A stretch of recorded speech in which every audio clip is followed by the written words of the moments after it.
نحمده ونصلي على رسوله الكريم اما بعد فاعوذ بالله من الشيطان الرجيم بسم الله الرحمن الرحيم والعصر ان الانسان لفي خسر الا الذين امنوا وعملوا الصالحات وتواصوا بالحق وتواصوا بالصبر وقال رسول الله صلى الله عليه وسلم الکیس من دان نفسه وعمل لما بعد الموت والعاجز من اتبع نفسه هواها وتمنى على الله وقال رسول الله صلى الله عليه وسلم انما الاعمال بالنیات وانما لكل امرئ ما نوى فمن كانت هجرته الى الله ورسوله فهجرته الى الله ورسوله ومن كانت هجرته لدنيا يصيبها او امرأة ينكحها فهجرته الى ما هاجر اليه او كما قال رسول الله صلی اللہ علیہ وسلم۔ میرے محترم بھائیو اور بزرگوں، ہر آدمی کامیابی تلاش کرنے میں لگا ہوا ہے اور کامیابی کا واحد راستہ دین ہے۔ دین زندگی گزارنے کا کامیاب ترین راستہ ہے۔ یہ راستہ سارے نبی لے کے آئے ہیں۔ دین کے علاوہ آج تک کسی کو کامیابی نہیں ملی اور نہ قیامت تک کسی کو ملے گی۔ کامیابی کا تعلق ظاہری نقشوں کے ساتھ نہیں ہے، کامیابی کا تعلق اللہ کے احکامات کے ساتھ اور نبیوں کے طریقوں کے ساتھ ہے۔ اللہ کے احکامات دنیا میں زندہ جب ہوں گے جب صاحب اوامر کی عظمت ہمارے دل میں ہوگی، اللہ پاک کی ذات و صفات کا یقین ہمارے دل میں ہوگا تو پھر احکامات پورا کرنے آسان ہوں گے۔ احکامات کے پورا کرنے سے اللہ پاک کامیابی عطا فرمائے گا، دوزخ سے بچائے گا، جنت عطا فرمائے گا۔ ومن زحزح عن النار وادخل الجنہ فقد فاز، جو دوزخ سے بچا دیا گیا، جنت میں داخل کر دیا گیا، پکی بات ہے یہ کامیاب ہو گیا۔ دنیا کی کامیابی عارضی ہے، وقتی ہے، ختم ہو جانے والی ہے۔ آخرت کی کامیابی ابدی ہے، ہمیشہ کی ہے اور ہمیشہ کا نفع دلانے والی ہے۔ کامیابی کا واحد راستہ دین ہے اور دین دنیا میں نبیوں کی محنت سے زندہ ہوا ہے۔ قیامت تک کے لیے یہی ترتیب ہے، یہی راستہ ہے۔ نبوی محنت سے دین دنیا میں زندہ ہوگا۔ اور نبیوں کی محنت کی ترتیب کیا ہے؟ سارے نبیوں کی محنت کا پہلا جز لا الہ الا اللہ ہے۔ لوگوں جہاں جہاں سے ہوتا نظر آ رہا ہے وہاں سے نہیں ہو رہا، کرنے والی ایک اللہ کی ذات ہے۔ اگر نفع کے اسباب جمع ہو جائیں اللہ پاک نقصان دینے پر قادر ہے، نقصان کے اسباب جمع ہو جائیں اللہ پاک نفع دینے پہ قادر ہے، عزت کے اسباب جمع ہو جائیں ذلت دینے پہ قادر ہے، ذلت کے اسباب جمع ہو جائیں عزت دینے پر قادر ہے۔ اللہ کی ذات عظیم ذات ہے، اللہ سے بڑی کوئی ذات نہیں ہے، اس سے بڑا کسی کا اختیار نہیں ہے، اس سے زیادہ کسی کا علم نہیں ہے۔ اس اللہ پہ ہمارا ایمان ہے۔ آمنت باللہ وملائکتہ وکتبہ ورسلہ والیوم الآخر والقدر خیرہ وشرہ من اللہ تعالی والبعث بعد الموت۔ ایمان لایا میں اللہ پر۔ کیا مطلب ایمان لایا اللہ پر؟ یعنی اللہ کو میں نے ایسے مانا جیسے اپنی قوت اور قدرت کے ساتھ ہے، ایسے اللہ پر ایمان لایا۔ ساری دنیا کے بادشاہ جو چاہیں گے وہ نہیں ہوگا، ایک اللہ جو چاہے گا وہ ہوگا۔ ساری دنیا کے لوگ کسی کو مارنے کا ارادہ کر لیں، اللہ نے بچانے کا ارادہ کر لیا تو اس کو کوئی مار نہیں سکتا، اور جس کو اللہ نے مارنے کا ارادہ کیا ہے ساری دنیا کے انسان بچانے کی تدبیریں کر لیں اس کو کوئی بچا نہیں سکتا۔ اللہ اللہ ہے، اننی انا اللہ لا الہ الا انا فاعبدنی، میں ہی اللہ ہوں، میرے سوا کوئی معبود نہیں، میری عبادت کر۔ تو مجھے چھوڑ کے جا کہاں رہا ہے؟ اللہ کو ایسے ماننا جیسے اپنی قوت اور قدرت کے ساتھ ہے۔ انسان کو تو ویسے بھی چاہیے کہ انسان کا وجود ماں باپ نے نہیں بنایا، انسان کا جسم اللہ پاک نے بنایا ہے، اور اندھیروں کے اندر اللہ نے اس کو تخلیق کیا ہے، اور پھر ہر بچے کے پیدا ہونے سے پہلے اس کا مقدر لکھا ہے، اس کا رزق لکھا ہے کہ یہ کتنا کھائے گا، کتنا جیے گا۔ اپنے مقدر سے زیادہ کوئی آدمی ایک لقمہ بھی زیادہ حاصل نہیں کر سکتا، چاہے 24 گھنٹے کماتا کماتا الٹا لٹک جائے پھر بھی مقدر ہی ملے گا، حلال طریقہ اختیار کرے گا پھر بھی مقدر ہی ملے گا، حرام طریقہ اختیار کرے گا پھر بھی مقدر سے زیادہ حاصل نہیں کرے گا۔ بچے کے پیدا ہونے سے پہلے اللہ نے لکھ لیا ہے یہ مالدار ہوگا یا غریب ہوگا، خوشبخت ہوگا یا بدبخت ہوگا، یہ لکھا جا چکا ہے، یہ ہو کے رہے گا۔ تقدیر کی دو قسمیں ہیں، ایک تقدیر مبرم، ایک تقدیر معلق۔ تقدیر مبرم یہ ہے کہ یہ اٹل ہے، ٹلے گی نہیں، جو اللہ نے لکھ دیا وہ ہو کے رہے گا۔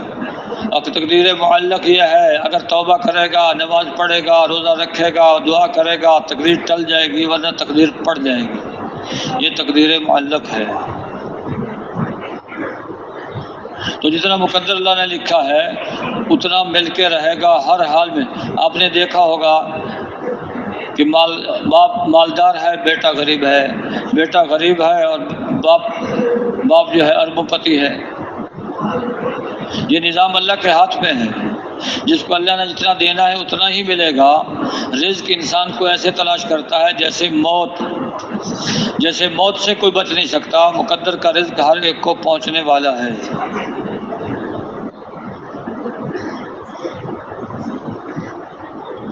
آدمی کے اعمال اوپر جاتے ہیں اور آدمی کا رزق اس دروازے سے نیچے آتا ہے۔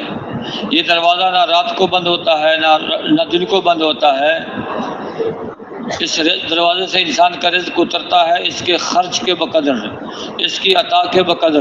زیادہ خرچ کرے گا زیادہ اترے گا، تھوڑا خرچ کرے گا تھوڑا اترے گا۔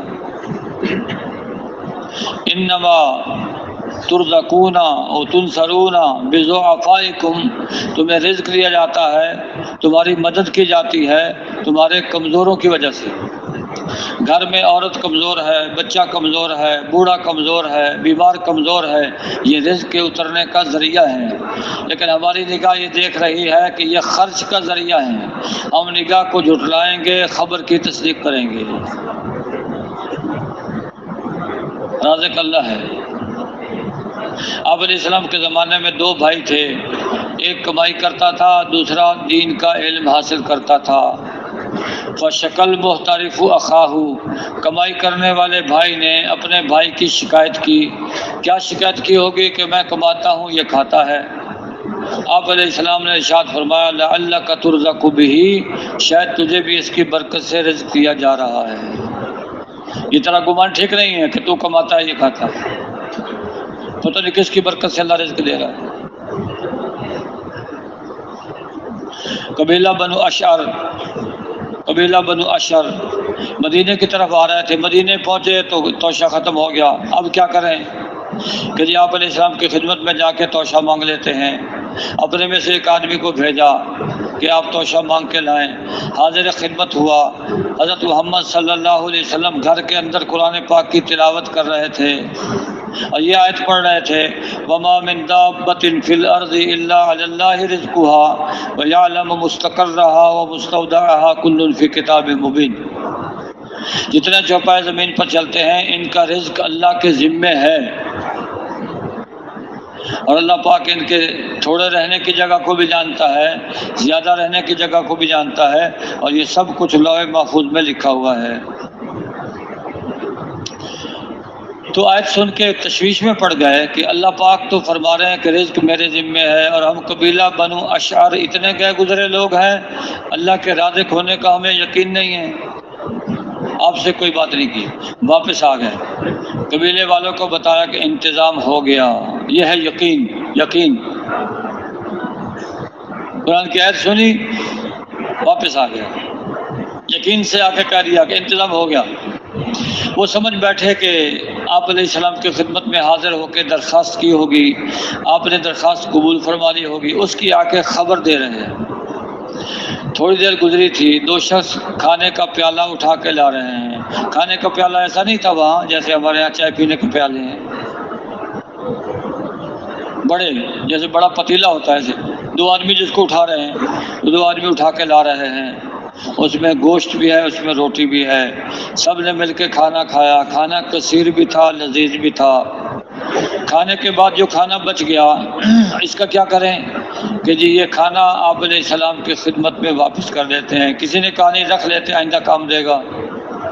یہی طے ہوا، ایسا کرتے ہیں کھانا بھی سید الانبیاء حضرت محمد مصطفیٰ صلی اللہ علیہ وسلم کی خدمت میں واپس کر دیتے ہیں اور آپ کا شکریہ بھی ادا کر لیتے ہیں۔ تو کھانا لے کے گئے، اللہ کے رسول ہم آپ کا شکریہ ادا کرنے کے لیے آئے ہیں، یہ کھانا آپ نے ہمیں پہنچایا ہے۔ آپ نے ارشاد فرمایا نہیں میں نے کوئی کھانا نہیں دیا، اللہ کے رسول ہمیں واپس آ کے ساتھی نے خبر بھی دی ہے، یہ آپ کی طرف سے ہے۔ فرمایا نہیں میری طرف سے نہیں ہے۔ جب ساری بات کھل کے سامنے آئی، ارشاد فرمایا یہ رزق ہے جو اللہ نے آپ کو عطا فرمایا، تو اللہ پاک یوں رازق ہے، ہر ایک کو مقدر اس کا پہنچتا ہے۔ جو اللہ کی فرما برداری کرتا ہے اس کو بھی اللہ رزق دیتا ہے، جو اللہ کی نافرمانی کرتا ہے رزق اللہ اس کا بھی بند نہیں کرتا۔ حضرت موسیٰ علیہ السلام کو اللہ پاک نے حکم دیا بنی اسرائیل کو لے کے چلو اور عمالقہ قوم پہ حملہ کرو۔ حضرت موسیٰ علیہ السلام قوم کو لے کے چلے، قوم کو وادی تیہ میں ٹھہرایا اور کہا ٹھہرو ذرا حالات معلوم کر لیتے ہیں۔ حالات معلوم کیے تو اب قوم پہ بزدلی چھا گئی۔ قوم نے کہا اے موسیٰ تم جاؤ، تمہارا رب جائے، تم جا کے جنگ کرو، ہم نہیں جاتے، ہم یہاں بیٹھے ہیں۔ اللہ کی نافرمانی، اللہ کے نبی کی نافرمانی، رزق اللہ نے ان کا بھی بند نہیں کیا۔ اب صبح سے چلتے تھے، شام تک چلتے، اور شام کو جہاں پہنچتے رات کو سوتے، صبح اٹھتے تو پھر وہیں کے وہیں جہاں سے چلے تھے۔ ایک دن، دو دن نہیں، 3 دن، 4 دن نہیں، 40 سال صبح سے شام تک چلتے۔ بھائی فرنٹ سیٹ تو سونا منع ہے۔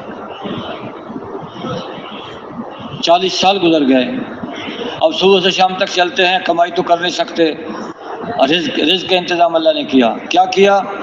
رات کو سوتے، صبح اٹھتے، درختوں کے اوپر سفید رنگ کا حلوہ لگا ہوتا اور بٹیر قریب اڑتے، من و سلوہ کھاتے اور رات دن گزارتے، گوشت کھاتے، بٹیر اور حلوہ کھاتے۔ یوں 40 سال ان کے گزر گئے۔ کہنے لگے موسیٰ ہم تو یہ من و سلوہ کھاتے کھاتے تنگ آ گئے، ہمیں تو پیاز چاہیے، ہمیں تو دال چاہیے۔ پھر اللہ نے دال اور پیاز دے دی، اس وقت سے چل رہی ہے دال اور پیاز۔ رازق اللہ کی ذات ہے، جتنا رزق جس کے مقدر میں لکھا ہے اتنا اللہ پاک دے کے رہے گا۔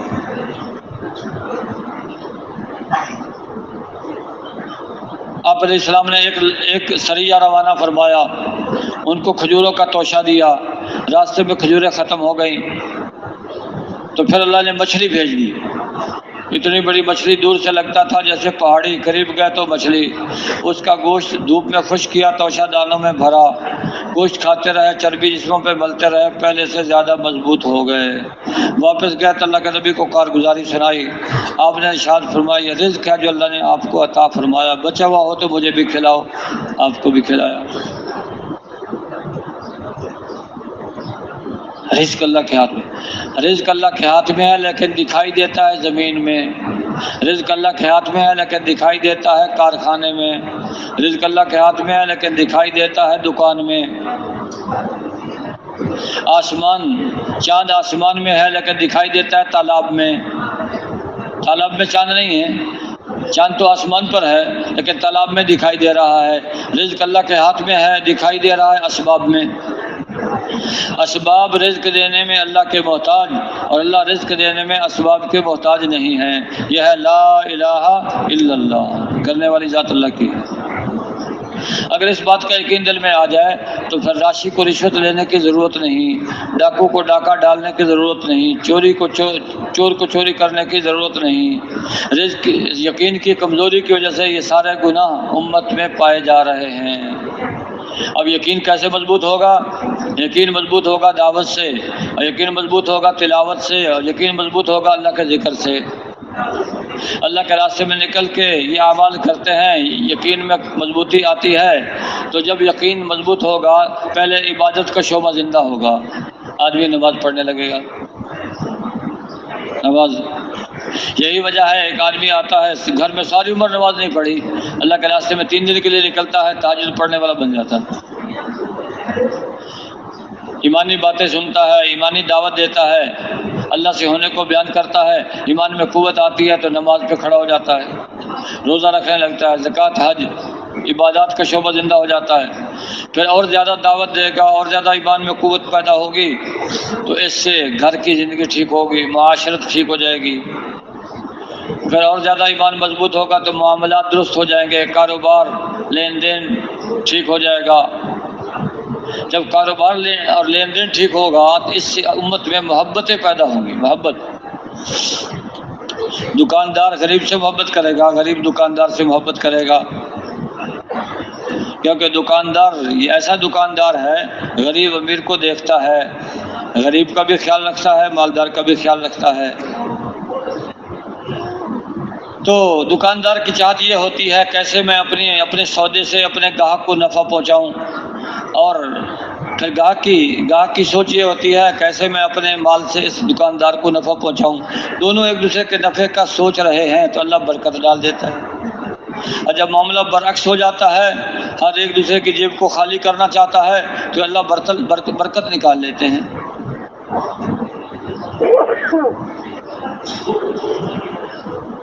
اس لیے دھوکہ دینا اللہ کو پسند نہیں ہے، ملاوٹ کرنا اللہ کو پسند نہیں۔ من غش فلیس منا، جس نے ملاوٹ کی وہ ہمارے میں سے نہیں۔ آپ علیہ السلام غلہ منڈی میں تشریف لے گئے، وہاں غلے کا ڈھیر لگا ہوا تھا، آپ نے اندر ہاتھ ڈالا، غلہ نکالا، اوپر غلہ خشک ہے، اندر غلہ گیلا ہے۔ آپ نے پوچھا ڈھیر والے کو، ہاں جی یہ کیا کیا تم نے؟ اللہ کے رسول بارش پہنچی تھی، اس کو گیلا ہو گیا، میرے پاس گندم رکھی تھی گھر میں، میں نے اوپر لا کر ڈال دی۔ آپ نے ارشاد فرمایا جو میری امت کو دھوکہ دے وہ میرے میں سے نہیں، میری امت میں سے نہیں۔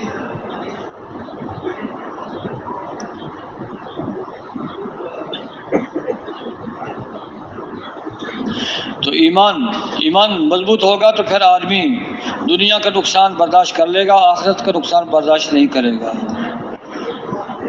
اور جب یہ یقین ہو جائے گا کہ اتنا ہی ملے گا جتنا مقدر میں ہے، مقدر سے زیادہ ہرگز نہیں ملے گا، تو پھر غلط راستہ اختیار نہیں کرے گا، صحیح راستہ اختیار کرے گا۔ یقین کی کمزوری نے امت کو گناہوں میں مبتلا کر دیا، اس لیے مرنے سے پہلے یقین کو درست کرنا ضروری ہے۔ سارے نبیوں نے سب سے پہلے یقین کے درست کرنے کی محنت کی ہے، احکامات تو بعد میں اترے ہیں۔ لا الہ الا اللہ میں یقین کا بیان ہے، ایک اللہ سے ہوتا ہے، وہی کرتا ہے، اپنی قدرت سے کرتا ہے، چیزیں، شکلیں، نقشے ان سے نہیں ہوتا، ایک اللہ سے ہوتا ہے۔ یہ سارے اسباب اللہ کے محتاج، اللہ نفع نقصان دینے میں کسی کا محتاج نہیں ہے۔ اس کی دعوت زور سے چلے گی، پھر دل میں یقین آئے گا، غلط یقین نکلے گا، صحیح یقین اندر داخل ہوگا۔ بوتل کے اندر کوئی چیز ڈالنی ہو تو یا تو اندر کی چیز کو پہلے انڈیلنا پڑے گا، پھر دوسری چیز اس میں آئے گی، اور یا اوپر سے زور سے کوئی چیز ڈالیں گے، اندر کی چیز نکل کے باہر آ جائے گی، باہر کے اندر چلے جائے گی۔ تو غلط یقین، غلط جذبے ہمارے اندر سے ختم ہو جائیں، صحیح یقین، صحیح جذبے پیدا ہو جائیں، اس کے لیے دعوت ہے۔ دعوت میں لا الہ الا اللہ کی دعوت، آپ علیہ السلام نے 16 سال اس کی دعوت دی۔ تو آپ علیہ السلام نے دعوت دینا شروع کی تو ایک شخص بھی آپ کی بات ماننے والا نہ تھا۔ دعوت چلتی رہی، اللہ نے پوری دنیا میں دین کو پھیلا دیا، پوری دنیا میں لا الہ الا اللہ محمد رسول اللہ پڑھنے والے لوگ موجود ہیں۔ اب نبیوں نے آ کے اللہ کے احکامات دنیا میں عام کیے ہیں، احکامات کو سنانے سے پہلے دعوت دی ہے۔ حضرت آدم علیہ السلام سے لے کے جناب محمد الرسول اللہ صلی اللہ علیہ وسلم تک جتنے نبی اور رسول آئے ہیں انہوں نے لوگوں کو اللہ کی طرف دعوت دی ہے۔ حضرت آدم علیہ السلام کی جب اولاد بڑی ہوتی ان کو دین سکھاتے۔ حضرت نوح علیہ السلام کے زمانے تک بت پرستی نہیں تھی، ایک اللہ کو ماننے والے لوگ تھے، لیکن حضرت علیہ السلام کے آخر زمانے میں بت پرستی شروع ہوئی۔ کیسے شروع ہوئی؟ وہ لوگ بزرگوں کے پاس بیٹھ کے عبادت کرتے تھے، بزرگوں کا انتقال ہو گیا، پھر ان کی قبروں کے پاس بیٹھ کے ان کا تذکرہ کرتے رہتے۔ شیطان آیا، پریشان ہونے کی کیا ضرورت ہے، اس بزرگ کی تصویر بنا کے تمہارے سامنے رکھ دیتا ہوں، بیٹھے رہو اور ان کا تذکرہ کرتے رہو۔ کہا ٹھیک ہے، وہ کرتے رہے تذکرہ۔ کچھ عرصہ گزرا، پھر آ گیا کہ میرے ذہن میں ایک ترکیب اور آئی ہے کہ میں زیادہ تصویریں بنا دیتا ہوں، ہر آدمی اس تصویر کو گھر لے جائے اور وہاں اس کے پاس بیٹھ کے عبادت کرتا رہے۔ کہا یہ اور آسان ہو جائے گا۔ تصویریں زیادہ بنا دی، گھر لے گئے۔ تو پھر جیسے آدمی کی طبیعت ہوتی ہے، ہر چیز میں آگے بڑھتا ہے، ترقی کرتا ہے، تو انہوں نے تصویروں سے بت بنا دیے۔ وہ نسل ختم ہوئی، اگلی نسل آئی، شیطان آیا کہ تمہارے بڑے تو ان بتوں کو پوجتے تھے۔ یوں بت پرستی شروع ہو گئی۔ آپ علیہ السلام جب تشریف لائے تو بیت اللہ کے گرد بھی بت رکھے ہوئے تھے۔ جب آپ صلی اللہ علیہ وسلم فاتحانہ مکے میں داخل ہوئے، آپ کے ہاتھ میں چھڑی تھی، وہ چھڑی بت کے منہ پہ مارتے اور قرآن کی آیت پڑھتے جاتے، جاء الحق وزهق الباطل ان الباطل کان زہوقا، اور وہ بت اوندے منہ گر جاتا، اگلے بت کے منہ پہ چھڑی مارتے، وہ گر جاتا، سارے بتوں سے بیت اللہ کو صاف کر دیا۔ یوں بت پرستی کا خاتمہ ہوا۔ اچھا، اس وقت تو لوگوں نے بت بنا رکھے تھے پتھر کے، لکڑی کے بت۔ اس وقت میں پتھر لکڑی کے بت تو ہمارے پاس نہیں ہے یہاں، لیکن ایک بت ہمارے پاس ابھی بھی ہے۔ اچھا، اگر سونے کا بت بنا کے سامنے رکھ دیا جائے، سونے کا، لوگوں کو کہا جائے اس کو سجدہ کرو، کوئی بھی سجدہ نہیں کرے گا۔ توبہ توبہ توبہ، اللہ کو چھوڑ کے ہم بت کو سجدہ کریں ہرگز۔ اچھا، اس بت کے ٹکڑے ٹکڑے کر دیے جائیں اور وہ سونا لوگوں میں تقسیم کر دیا جائے، پھر لوگ کہیں گے ہاں اس سے کچھ ہوگا، سونے سے کچھ۔ جب تک بت ہے تو اس سے کچھ نہیں ہوگا، اور جب وہ سونے کا ٹکڑا جیب میں آ گیا، کہتے اس سے کچھ ہوگا۔ جیسے بت سے کچھ نہیں ہوتا، ایسے بت کے سونے کے ٹکڑے سے بھی کچھ نہیں ہوتا۔ نہ مال سے ہوتا ہے، نہ مال والوں سے، نہ عہدے سے ہوتا ہے، نہ عہدے والوں سے، نہ اسباب سے ہوتا ہے، نہ اسباب والوں سے۔ کرنے والی ذات اللہ کی ہے، پہلے بھی اللہ سے ہوا ہے، اب بھی اللہ سے ہو رہا ہے، آئندہ بھی اللہ پاک سے ہی ہوگا۔ یہ ہے لا الہ الا اللہ۔ اس یقین کو دل میں اتارنا ہے، غلط یقین کو دل سے نکالنا ہے، اس کے لیے دعوت ہے لا الہ الا اللہ۔ یہ دعوت سارے نبیوں نے چلائی ہے، آخر میں حضرت محمد مصطفیٰ صلی اللہ علیہ وسلم اس دعوت کو لے کے آئے۔ حضرت نوح علیہ السلام نے دعوت چلائی، قوم نے کہا ہم اکثریت میں ہیں، نہ ماننے والے اکثریت میں ہیں، نہ ماننے والے تھوڑے ہیں، اقلیت میں ہیں۔ اکثریت والے کامیاب ہوتے ہیں، اقلیت والے ناکام ہوتے ہیں۔ انہوں نے یہ قاعدہ بنایا، یہ قاعدہ غلط تھا ان کا۔ پھر جب اسی پہ وہ اڑے رہے، پھر اکثریت کو اللہ نے ڈبو کے ناکام کر دیا، اقلیت کو اللہ نے کشتی کے ذریعے سے بچا کے کامیاب کر دیا۔ حضرت ابراہیم علیہ السلام، کوئی بھی آپ کا ساتھ دینے والا نہیں، ماں باپ بھی مخالف ہیں، حکومت بھی مخالف ہیں، لیکن حضرت ابراہیم علیہ السلام کے ساتھ کون ہے؟ اللہ ساتھ۔ آگ میں ڈالنے لگے، فرشتے آ گئے آپ کو بچا لیں، کہ اگر اللہ نے بھیجا ہے مدد کی ضرورت ہو، لیکن تمہاری مدد کی ضرورت نہیں ہے۔ اللہ مجھے بچانا چاہتا ہے تو بچنے کے لیے تیار، جلانا چاہتا ہے تو جلنے کے لیے تیار ہے۔ علم ہو بحالی اغنی عن سؤالی، اللہ میرے حال کو جانتا ہے، اس لیے مجھے تمہارے سے مدد لینے کی ضرورت نہیں ہے۔ کہیں ہوا کا فرشتہ اور کہیں بارش کا فرشتہ، فرشتے آتے رہے، اپنی مدد پیش کرتے رہے، فرمایا نہیں۔ جب بہت طرف سے نظر ہٹ کے اللہ پہ جم گئی، اب اللہ نے براہ راست مدد کی، اللہ کی مدد براہ راست ہے۔ آج بھی اگر ہماری نگاہ غیر اللہ کے غیر سے ہٹ جائے، اللہ پہ نگاہ جم جائے تو اللہ ایسے مدد کر دے گا، لیکن ہماری نگاہ تو ادھر سے نہ ہوا ادھر سے ہو جائے گا، ادھر سے کام نہ ہوا تو ادھر سے ہو جائے گا۔ کسی سے کچھ نہیں ہوتا، کہیں سے کچھ نہیں ہوتا، ایک اللہ سے سب کچھ ہوتا ہے، اس کو دل میں اتارنا ہے، اللہ کا غیر دل سے نکالنا ہے۔ مال بھی اللہ کا غیر ہے، اسباب بھی اللہ کا غیر ہے۔ حضرت ہود علیہ السلام، حضرت ہود علیہ السلام قوم عاد کو دعوت دی۔ قوم عاد نے کہا ہم تو بڑے طاقتور لوگ ہیں، اے ہود اپنے رب کو لے آ ہمارے مقابلے میں، اپنے رب کو لے آ، جس عذاب کی دھمکی دیتے ہیں اپنے رب کو کرے وہ عذاب لے آ، اللہ تو اللہ ہے۔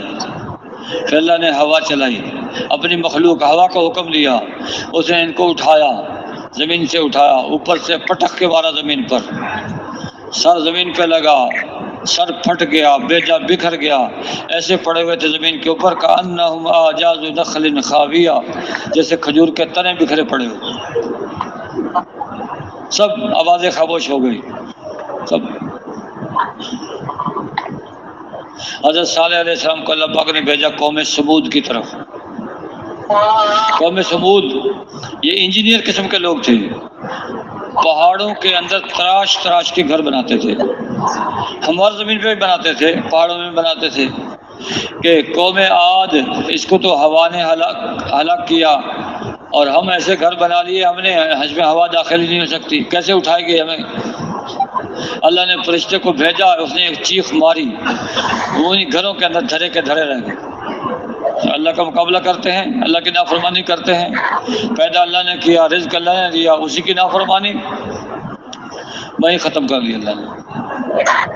حضرت صالح علیہ السلام، حضرت صالح علیہ السلام قوم کو دعوت دیتے رہے، انہوں نے بات نہیں مانی تو وہ بھی ختم ہو گئے۔ حضرت ایوب علیہ السلام، انہوں نے بھی قوم کو دعوت دی۔ حضرت ایوب علیہ السلام، ان کو اللہ نے بیماری لگی، بیمار ہو گئے، تو بیماری سے پہلے اللہ نے خوب ان کو مال دیا تھا، بہت زیادہ مال تھا ان کے پاس، مال سامان چیزیں، حتیٰ کہ ان کا دسترخوان لگتا تھا، غریب لوگ آ کے کھانا کھاتے تھے اور وہ دسترخوان چلتا رہتا تھا، چلتا رہتا تھا۔ اللہ اپنے جو اللہ کا زیادہ محبوب ہوتا ہے اس کا اللہ پھر امتحان بھی اسی طرح لیتا ہے، اور جو اللہ کے زیادہ قریب ہوتا ہے پہلے بڑا امتحان نبیوں کا ہوتا ہے، پھر اس کے بعد جو جن کا ایمان مضبوط ہوتا ہے ان کا، پھر ان کا، ایسے کر کے۔ تو اللہ نے خوب مال دیا اور خوب اولاد دی، 7 بیٹے 7 بیٹیاں۔ ایک دفعہ ان کے بڑے بیٹے نے سب کی دعوت کی، سب گئے کھانے کے لیے، حضرت ایوب علیہ السلام اور ان کی بیوی کے علاوہ۔ اللہ کی شان کے اوپر سے چھت گری، سارے بیٹے ساری بیٹیاں دب کے مر گئے ایک دم۔ اب اللہ کا امتحان ہے نبی پر، اتنا بڑا امتحان، صبر کیا اس پر، اور جو مال و دولت تھا سب لٹ گیا، ختم ہو گیا۔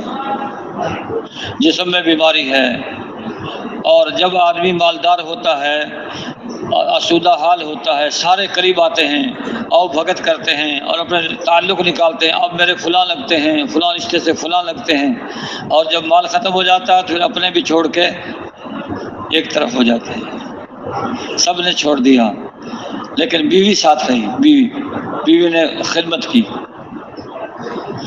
خدمت کرتی رہی کر، جو پونجی تھی وہ ختم ہو گئی، اب بیمار ہیں۔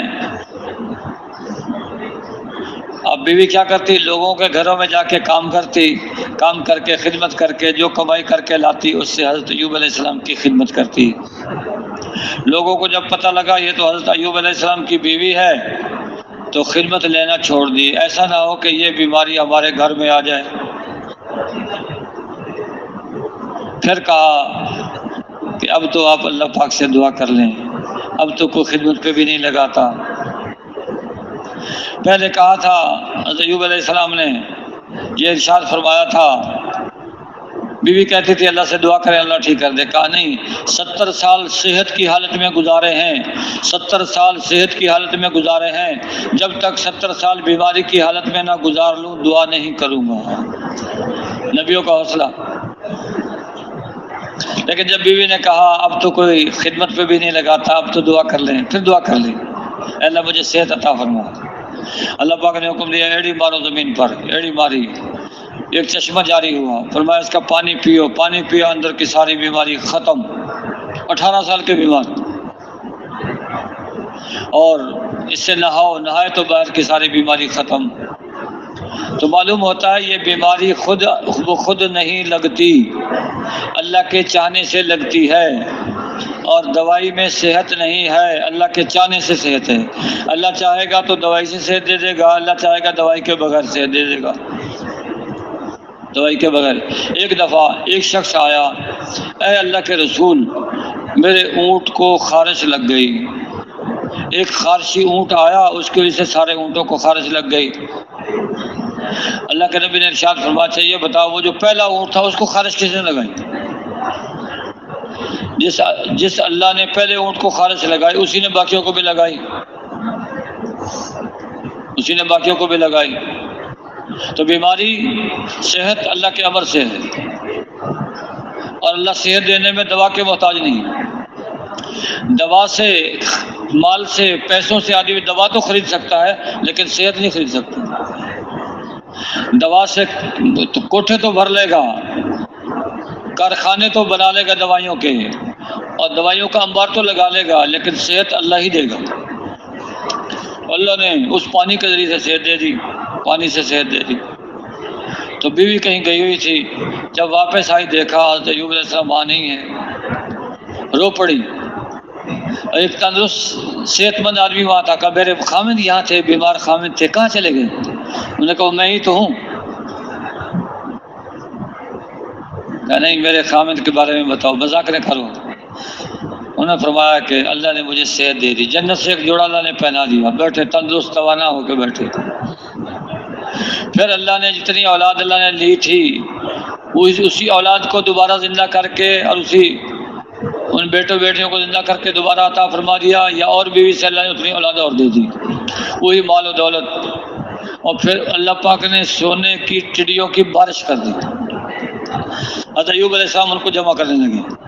فرمایا ایوب اتنا مال تو تجھے دے دیا، پھر چڑیاں جمع کرتے ہو؟ اے اللہ تیری رحمت سے مستغنی نہیں ہوں، تیری رحمت سے مستغنی نہیں. تو اللہ یوں نبیوں کا امتحان لیتا ہے. پھر جو نبیوں کے طریقے پہ زیادہ قریب ہوگا اس کو بھی اللہ امتحان میں ڈالتا ہے. امتحان آتا ہے ایمان کے بقدر، ایمان مضبوط امتحان بھی بڑا، ایمان کمزور امتحان بھی چھوٹا. ہمارے اوپر اتنا بڑا امتحان نہیں آئے گا، ہم پریشان نہ ہوں، ہمارا ایمان اس درجے کا نہیں ہے ہمارا ایمان. اس لیے جیسے تندرستی میں اللہ کو یاد رکھتے ہیں، بیماری میں اللہ کو بھول نہ جائیں. بیماری بھی اللہ کی نعمت ہے. بعض دفعہ آدمی دعا کرتا ہے اللہ میرے درجات کو بلند فرما، میرے درجات کو بلند فرما. اعمال ایسے ہوتے نہیں، پھر اللہ بیماری بھیج کے اس کے درجات کو بلند کر دیتا. حضرت ایوب علیہ السلام نے صبر کر کے دکھایا، صبر کر کے دکھلایا. حضرت عیسیٰ علیہ السلام نے قوم کو دعوت دینا شروع کی. دعوت دیتے رہے. قوم نے کہا عیسیٰ آپ پہ ایمان تو ہم لاتے ہیں، لیکن جب ایمان لائیں گے آسمان سے دسترخوان اترے، اس پہ گوشت اور روٹی ہو، پھر ایمان لائیں گے. حضرت عیسیٰ علیہ السلام نے اللہ سے دعا کی، آسمان سے دسترخوان اترا، اس پہ گوشت ہے، روٹی ہے.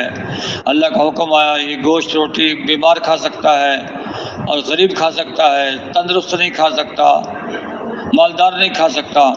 وہ مالداروں نے بھی کھانا شروع کر دیا. پھر اللہ پاک نے اس قوم کو ختم کر دیا عذاب کے ذریعے سے. یوں اللہ نے نبیوں کو بھیجا، یوں دعوت دی، اور یوں اللہ نے دین کو پھیلایا. سب سے اخیر میں سید الانبیاء، افضل الانبیاء حضرت محمد مصطفیٰ صلی اللہ علیہ وسلم تشریف لائے. مکے کے اندر، مدینے کے اندر اور عرب کے اندر بے دینی کا دورہ تھا، ظلم و زیادتی کا بازار گرم تھا، اور لڑائیوں پہ لڑائیاں اور جھگڑوں پہ جھگڑے اور خون خرابے یہ چل رہے تھے. آپ علیہ السلام نے محنت فرمائی. محنت فرمائی، صبح سے لے کے شام تک دعوت دیتے، شام سے لے کے صبح تک دعوت دیتے، رات کو دعوت، دن کو دعوت دیتے رہے۔ آپ کی دعوت سے عربوں کا وہ ماحول ٹھیک ہو گیا، ماحول بدل گیا۔ ساری دنیا کا سونا چاندی اکٹھا کر کے دو آدمیوں میں محبت پیدا نہیں کر سکتے، دین سے محبتیں پیدا ہوتی ہیں۔ تو وہ جو قبائل آپس میں لڑ رہے تھے، ایک دوسرے کا گلا کاٹ رہے تھے، پھر ایک دوسرے پہ جان قربان کرنے والے بن گئے۔ یہ ہے دین، زندگی گزارنے کا کامیاب ترین راستہ۔ یہ نبی لے کے آئے ہیں، سب سے آخر میں سید الانبیاء حضرت محمد صلی اللہ علیہ وسلم لے کے آئے ہیں۔ اس دین پہ زندگی گزارنی ہے۔ جو دین کو چھوڑ کر زندگی گزارے گا وہ ہرگز کامیاب نہیں ہوگا۔ کامیابی کا واحد راستہ ایک دین ہے، اور دین محنت سے آئے گا، اس کی محنت ہمارے ذمہ ہے۔ تو یہ ہے لا الہ الا اللہ محمد رسول اللہ کی دعوت چلتی رہی، 16 سال چلی ہے۔ نماز نہیں ہے، روزہ نہیں ہے، زکوٰۃ نہیں ہے، حج نہیں ہے، کوئی حکم نہیں، چلی ہے دعوت، خوب چلی۔ پھر جب آپ علیہ السلام کو معراج نصیب ہوئی کئی سالوں کے بعد، پھر نماز کا حکم ملا ہے، نماز کا حکم۔ پھر آدمی نماز میں کھڑا ہوتا ہے، ہاتھ باندھ کے اللہ کے سامنے کھڑا ہے، نگاہ اس کی جھکی ہوئی ہے، توجہ اس کی اللہ کی طرف ہے، اور پڑھ رہا ہے سبحانک اللہم وبحمدک وتبارک اسمک وتعالی جدک ولا الہ غیرک، اللہ کی تعریف کر رہا ہے کھڑے ہو کے، اور فکر ہے الحمدللہ رب العالمین، تمام تعریفیں اس اللہ کے لیے ہیں جو تمام جہانوں کا پالنے والا ہے۔ الرحمن الرحیم، جو بڑا مہربان نہایت رحم والا ہے۔ مالک یوم الدین، انصاف کے دن کا مالک ہے۔ ایاک نعبد و ایاک نستعین، اے اللہ ہم تیری ہی عبادت کرتے ہیں اور تجھ ہی سے مدد مانگتے ہیں۔ اہدنا الصراط المستقیم، دکھا ہم کو راہ سیدھی، چلا ہم کو راہ سیدھی، بتا ہم کو راہ سیدھی۔ کون سی راہ سیدھی ہے؟ صراط الذین انعمت علیہم، راہ ان لوگوں کی جن پہ تیرا انعام ہوا۔ انعام کن پر ہوا؟ نبیوں پر، شہداء پر اور صالحین پر۔ انبیاء، شہداء، متقی اور صالحین، ان پر اللہ کا انعام ہوا۔ اہدنا الصراط المستقیم صراط الذین انعمت علیہم، یہ منعم علیہم ہیں، ان کے اوپر انعام ہوا ہے۔ نبیوں والا راستہ انعام والا راستہ ہے۔ غیر المغضوب علیہم، مغضوب علیہم کے راستے پہ نہ چلانا اور ضالین کے راستے پہ نہ چلانا۔ مغضوب علیہم سے مراد علماء فرماتے ہیں مغضوب علیہم سے مراد یہود، اور ضالین سے مراد نصارہ۔ اے اللہ یہود و نصارہ کے راستے پہ ہمیں نہ چلانا۔ ہر نماز کی ہر رکعت میں یہ دعا مانگتے ہیں، ہر نماز کی ہر رکعت میں یہ دعا مانگتے ہیں، اور پھر طریقہ ان کا اختیار کرتے ہیں۔ دعا یہ مانگ رہے ہیں اور طریقہ انہی کا اختیار کر رہے ہیں۔ پھر اس کی مثال تو ایسے ہو گئی، ایک آدمی کے پاس طوطا تھا، طوطا وہ پالا ہوا تھا، اس کو سکھایا ہوا تھا نہ باغ میں جاؤں گا، نہ پھل کھاؤں گا، نہ پکڑا جاؤں گا۔ ایک دن پنجرے کا دروازہ کھلا رہ گیا، طوطا پھر کر کے اڑ گیا، اڑا تو باغ میں پہنچ گیا، پھل کھانے لگا، باغ والے نے اس کو پکڑ لیا، پکڑ کے اس کو لے جا رہا ہے گھر کی طرف۔ اب طوطا کیا پڑھ رہا ہے؟ وہی گردان پڑھ رہا ہے، نہ باغ میں جاؤں گا، نہ پھل کھاؤں گا، نہ پکڑا جاؤں گا، اور وہ پکڑ کے لے جا رہا ہے۔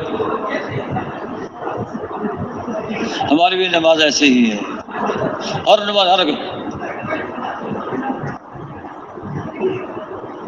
اہدنا الصراط المستقیم دعا پڑھ لیں، صراط الذین انعمت علیہم غیر المغضوب علیہم ولا الضالین۔ اے اللہ یہود و نصارہ کا راستہ ہمیں نہ دکھانا، اس پہ نہ چلانا، اور چل رہے ہیں اسی پر۔ زبان سے کہہ رہے نہ چلانا اور چل رہے ہیں اسی پر۔ کیا مطلب؟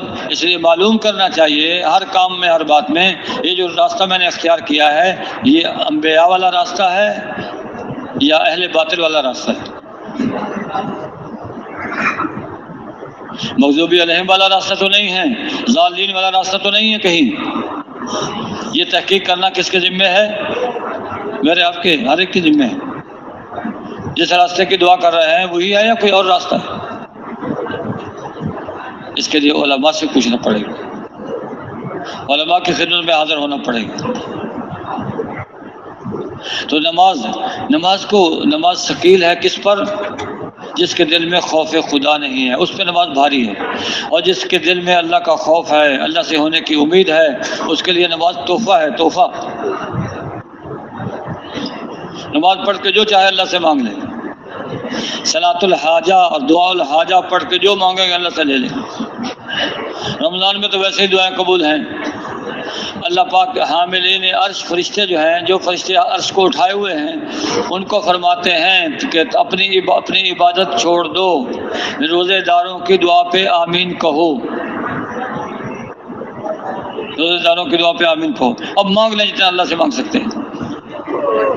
جب ہمارے دل میں یہ بات بیٹھی ہوئی ہے کہ جب تک مال نہیں ہوگا تو کام کیسے بنے گا، جب تک دوا نہیں ہوگی تو صحت کیسے ملے گی، جب تک اسباب نہیں ہوں گے تو روزی کیسے حاصل ہوگی، تو ہم انہی میں اٹکے ہوئے ہیں، اسباب میں اٹکے ہوئے ہیں۔ ہاں، اللہ پاک فرشتوں کو فرما رہا ہے، میرے روزے داروں، میرے حبیب کی امت کے روزے داروں کے لیے تم اپنی عبادت کو چھوڑ کے دعا کرو، ان کی دعا پہ آمین کہو۔ فرشتوں کی آمین جب ہوگی تو پھر تو دعا قبول ہوگی۔ اس لیے رمضان میں خوب دعائیں کرنی چاہیے۔ 4 چیزوں کی کثرت کا حکم ہے، 4 چیزوں کی کثرت کا حکم ہے: کلمہ طیبہ اور استغفار، جنت کی طلب، دوزخ سے پناہ۔ لا الہ الا اللہ محمد رسول اللہ، کلمہ طیبہ، استغفار، استغفر اللہ ربی من کل ذنب واتوب الیہ، اور جنت کی طلب، اللہم انی اسألک الجنہ، اور دوزخ سے پناہ، واعوذ بک من النار۔ تو چاہے تو ایک تسبیح کر لیں، اور چاہے چاروں دعاؤں کو ملا کے ایک تسبیح کر لے، پھر دوسری، پھر تیسری۔ کثرت کا مطلب یہ ہے کم سے کم 300 بار ہو، 300 بار کلمہ طیبہ ہو، 300 بار استغفار ہو، 300 بار جنت کی طلب ہو، 300 بار دوزخ سے پناہ ہو۔ یہ کم سے کم کثرت کی کم سے کم مقدار 300 ہے۔ تو رمضان کے شروع رمضان سے لے کے آخر رمضان تک جنت کو آراستہ کیا جاتا ہے، شروع سال سے لے کے آخر سال تک۔ کیوں؟ کیونکہ جب کوئی بڑا کام ہوتا ہے اس کا اہتمام زیادہ کیا جاتا ہے۔ جیسے ڈائمنڈ کا اجتماع ہوتا ہے تو 2 مہینے پہلے تیاری شروع کرتے ہیں۔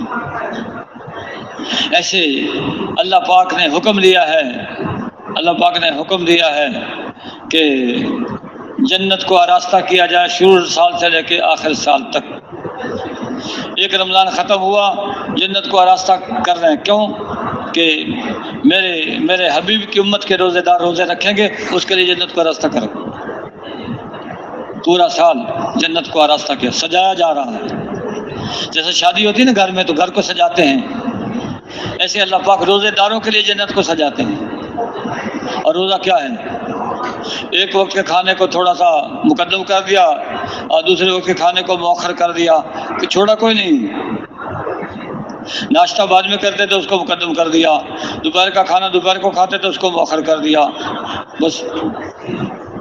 اور رمضان شریف میں دیکھنے میں تو روزہ ہے، کھاتے پیتے نہیں ہیں، لیکن جتنا آدمی رمضان میں کھاتا ہے غیر رمضان میں اتنا نہیں کھاتا۔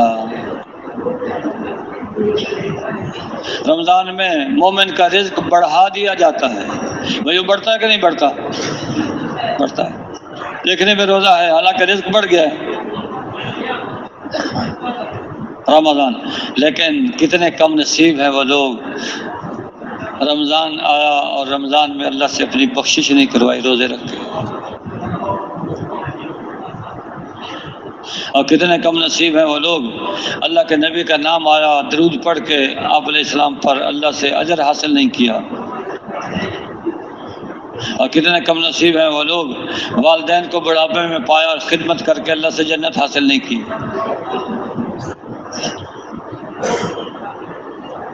یہ دنیا کی زندگی تھوڑی سی ہے۔ اس کی مثال ایسے ہے جیسے ایک آدمی کو یہ کہا جائے یہ سونے کی کان ہے، سونے کی کان ہے، اس میں 5 منٹ کے لیے داخل ہو جاؤ، جتنا سونا تم کھود لو تو تمہارا، اور 5 منٹ کے بعد تجھے اس کان سے نکال دیا جائے گا۔ ایسی دنیا کی زندگی ہے، اس میں اللہ کو راضی کر لیں، پھر آخر میں جنت ہے، سونے چاندی کے مکانات ہیں، حور و غلمان ہیں۔ جو ادنا درجے کا جنتی ہوگا ہزاروں غلام اور باندیاں ملیں گے اس کو، ہزاروں غلام اور باندیاں، ہمیشہ کی جوانی ملے گی، ہمیشہ کی صحت ملے گی، 60 ہاتھ کا قد ہوگا، حضرت داؤد علیہ السلام جیسی آواز ہوگی، حضرت محمد صلی اللہ علیہ وسلم جیسے اخلاق ہوں گے، 70-72 حوریں ملے گی، اور جنت میں جو چاہے گا وہ اس کی خواہش پوری ہوگی۔ دنیا میں تو یہ ہے کہ جیسی شکل اللہ نے بنا دی ہے، چہرہ لمبا ہے تو لمبا ہی رہے گا، گول ہے تو گول رہے گا، رنگ کالا ہے تو کالا رہے گا، گورا ہے تو گورا رہے گا۔ جنت میں ہر ہفتے بازار لگے گا، شکل و صورتوں کا بازار، شکل و صورتوں کا بازار۔ آج بھی لوگ جاتے ہیں نا بازار میں، نئے نئے ڈیزائن کو پسند کرتے ہیں کہ یہ ڈیزائن پرانا ہوگا، چھوڑو اس کو، یہ نیا ڈیزائن۔ وہاں اللہ شکل و صورتوں کا بازار لگائے گا، آدمی جیسا چاہے گا کہ میری صورت ایسے ہو جائے تو ویسی بن جائے۔ خواہشات کے پورا ہونے کی جگہ جنت ہے، جنت ہے۔ اور جنت کس پہ اللہ پاک عطا فرمائیں گے؟ جو دنیا میں رہ کے اللہ کے احکامات پورا کرے گا، حضرت محمد صلی اللہ علیہ وسلم کا اتباع کرے گا، اس کو ملے گی جنت۔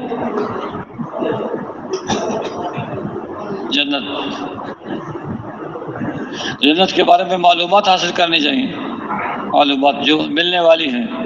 آدمی مکان خریدتا ہے، اس سے پہلے اس کو اندر سے دیکھتا ہے، باہر سے دیکھتا ہے، دائیں بائیں سے پوچھتا ہے، ساری اچھی طرح معلومات کر کے پھر بھاری رقم ادا کرتا ہے۔ تو جنت کی ایک بالش جگہ ساری دنیا کے خزانے مل کے اس ایک بالش جنت کی جگہ کی قیمت ادا نہیں کر سکتے۔ یہ جنت کس پر ملے گی؟ دنیا کی زندگی میں صحیح زندگی گزارنے پر ملے گی، حضرت محمد صلی اللہ علیہ وسلم کی اتباع پر یہ جنت ملے گی، اللہ کے احکامات کے پورا کرنے پر یہ جنت ملے گی۔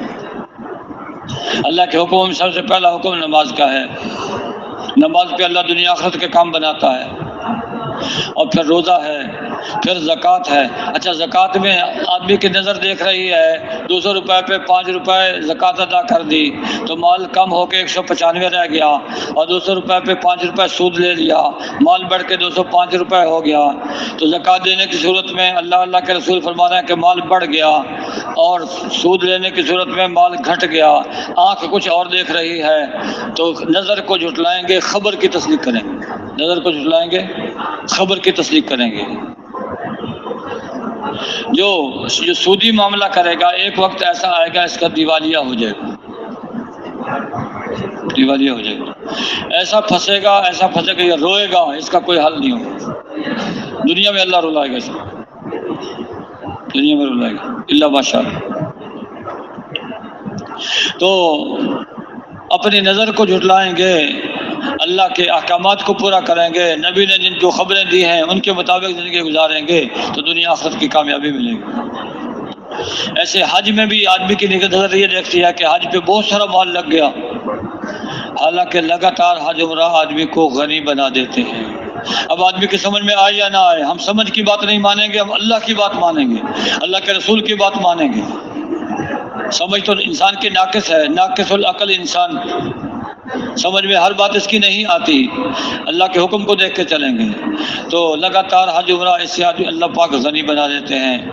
اور حاجی کبھی غریب نہیں ہوگا، جسے حج کر لیا وہ غریب نہیں ہوگا، اس کو اللہ مالدار بنا دے گا۔ اور جو آدمی حج پہ مال خرچ کرے گا اس کا بدل اللہ دنیا میں بھی عطا فرما دے گا، دنیا میں۔ اور جو آدمی حج کو اس لیے مؤخر کرے گا کہ میں دنیا کا فلاں کام ہے یہ کر لوں، لوگ حج کر کے واپس آ جائیں گے، اس کا وہ کام اس وقت تک اٹکا رہے گا، اٹکا رہے گا۔ بعض لوگ یہ سمجھتے ہیں پہلے دنیا کے کام سارے کر لو، جب بوڑھے ہو گئے تو پھر حج کر لینا، پتہ نہیں بڑھاپے تک مہلت دے گی زندگی کہ نہیں دے گی۔ جب اللہ نے مال دے دیا، حج فرض ہو گیا تو فوراً ادا کر لے، فوراً حج ادا کر۔ حج سے پچھلے سارے گناہ معاف ہو جاتے ہیں، ایسا ہو جاتا ہے جیسے ماں کے پیٹ سے آج پیدا ہوا۔ تو کریں گے کوشش انشاءاللہ، اس پہ آنا ہے، اس پہ لانا ہے۔ اس لیے ہماری جماعتیں جب جائیں گی تو جہاں جہاں جا رہی ہیں، جنہوں نے حج کی درخواستیں دے رکھی ہیں ان کو خصوصی طور پر اللہ کے راستے میں نکلنے کی ترغیب دیں گے کہ حج کو سیکھ کے کرو، ایسا نہ ہو کہ جان بھی لگائی، مال بھی لگایا اور حج پھر قبول نہ ہوا۔ کوئی فرض چھوٹ گیا یا ایسی حرکت ہو گئی جس کی وجہ سے حج نامقبول ہو گیا، حج کو سیکھ کے جائیں اور اللہ کے رسول کی محبت کو دل میں پیدا کر کے پھر جائیں حج کے لیے، پھر حج کا مزہ ہے۔ اللہ کے رسول کی محبت کیسے پیدا ہوگی؟ جتنے اللہ کے احکامات اور اللہ کے انعامات کو بیان کریں گے اور جتنے حضرت محمد صلی اللہ علیہ وسلم کے احکامات کو ذکر کریں گے، اتنی زیادہ اللہ کے رسول کی محبت دل میں پیدا ہوگی۔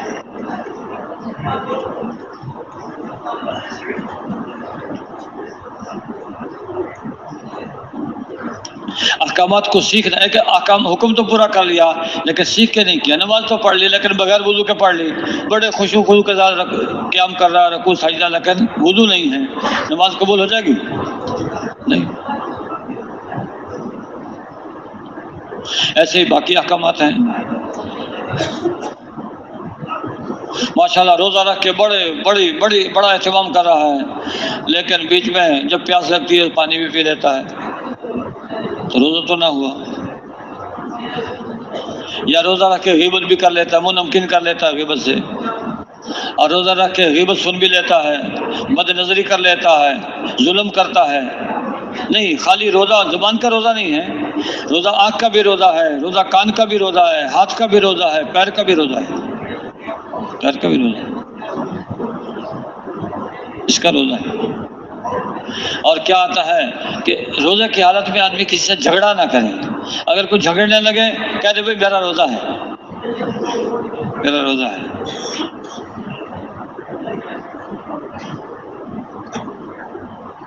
روزے سے وہ غریب جن کے گھر میں کھانے کے لیے نہیں، ان کا احساس دل میں پیدا ہوتا ہے کہ جیسے مجھے بھوک کی وجہ سے تکلیف ہو رہی ہے، وہ غریب جن کے گھر میں کھانا نہیں ہے ان کو ایسے ہی تکلیف ہوتی ہے، ان کے بچوں کو ایسے ہی تکلیف ہوتی ہے، احساس پیدا ہوتا ہے اس سے، غریبوں کا احساس۔ اور روزے کی وجہ سے دنیا کے بے شمار فائدے ہیں، پتہ نہیں کتنے بیماریاں اللہ دور کر دے روزے کی وجہ سے۔ معدے کے اندر بھوک برداشت کرنے سے کتنی بیماریوں کا علاج ہے یہ اللہ ہی جانتا ہے، لیکن ہم دنیا کے فائدے حاصل کرنے کے لیے نہیں، اللہ کا حکم سمجھ کے روزہ رکھیں، پھر اللہ اپنی شان کے مطابق عطا فرمائے گا، اپنی شان کے مطابق۔ اور تراویح کو اللہ نے ثواب کی چیز بنایا ہے، وہی تراویح تو بڑی جماعت کے ساتھ پڑھنی چاہیے، بڑی جماعت کے ساتھ تراویح ہو، قرآن پڑھا جا رہا ہو اور دھیان توجہ کے ساتھ اس کو سن رہے ہوں پورا متوجہ ہو کر۔ اور روزے کی حالت میں بس ساتھی تو اس سے ڈر سے کہ بھائی کہیں بھوک زیادہ نہ لگ جائے، اتنا بھر لیتے ہیں پیٹ کو کہ افطاری تک وہ کھٹے ڈکار آتے ہیں، اور شہری میں اتنا بھر لیتے ہیں کہ جن کو روزہ رکھنا ہے سارا دن طبیعت بوجھل، نہ قرآن کی تلاوت ہوتی ہے، بس پڑا سو رہا ہے، نہ ذکر ہو سکتا ہے، نہ تسبیح ہو سکتی، تسبیح میں لٹک جاتا ہے اور نماز میں مشکل سے کھڑا ہے، جو فرصت ملتی ہے بستر بچھایا اور لیٹ گیا۔ نہیں، رمضان کی راتیں ایسی نہیں ہیں، رمضان کے دن ایسے نہیں ہیں۔ خوب تلاوت قرآن پاک کریں، خوب دعوت دیں، خوب تعلیم کے حلقوں میں بیٹھیں اور خوب لوگوں کو ترغیب دیں، اللہ کی طرف متوجہ کریں۔ رمضان کا مہینہ تو یہ تو کمائی کا مہینہ ہے، کمائی۔ جب کمائی کا موسم آتا ہے دکاندار رات کو سوتا نہیں ہے، رات کو بھی نہیں سوتا، دن کو بھی نہیں سوتا،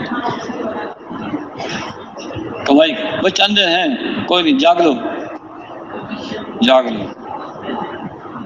تو یہ بھی کمائی کا مہینہ ہے، کمائی کا مہینہ ہے۔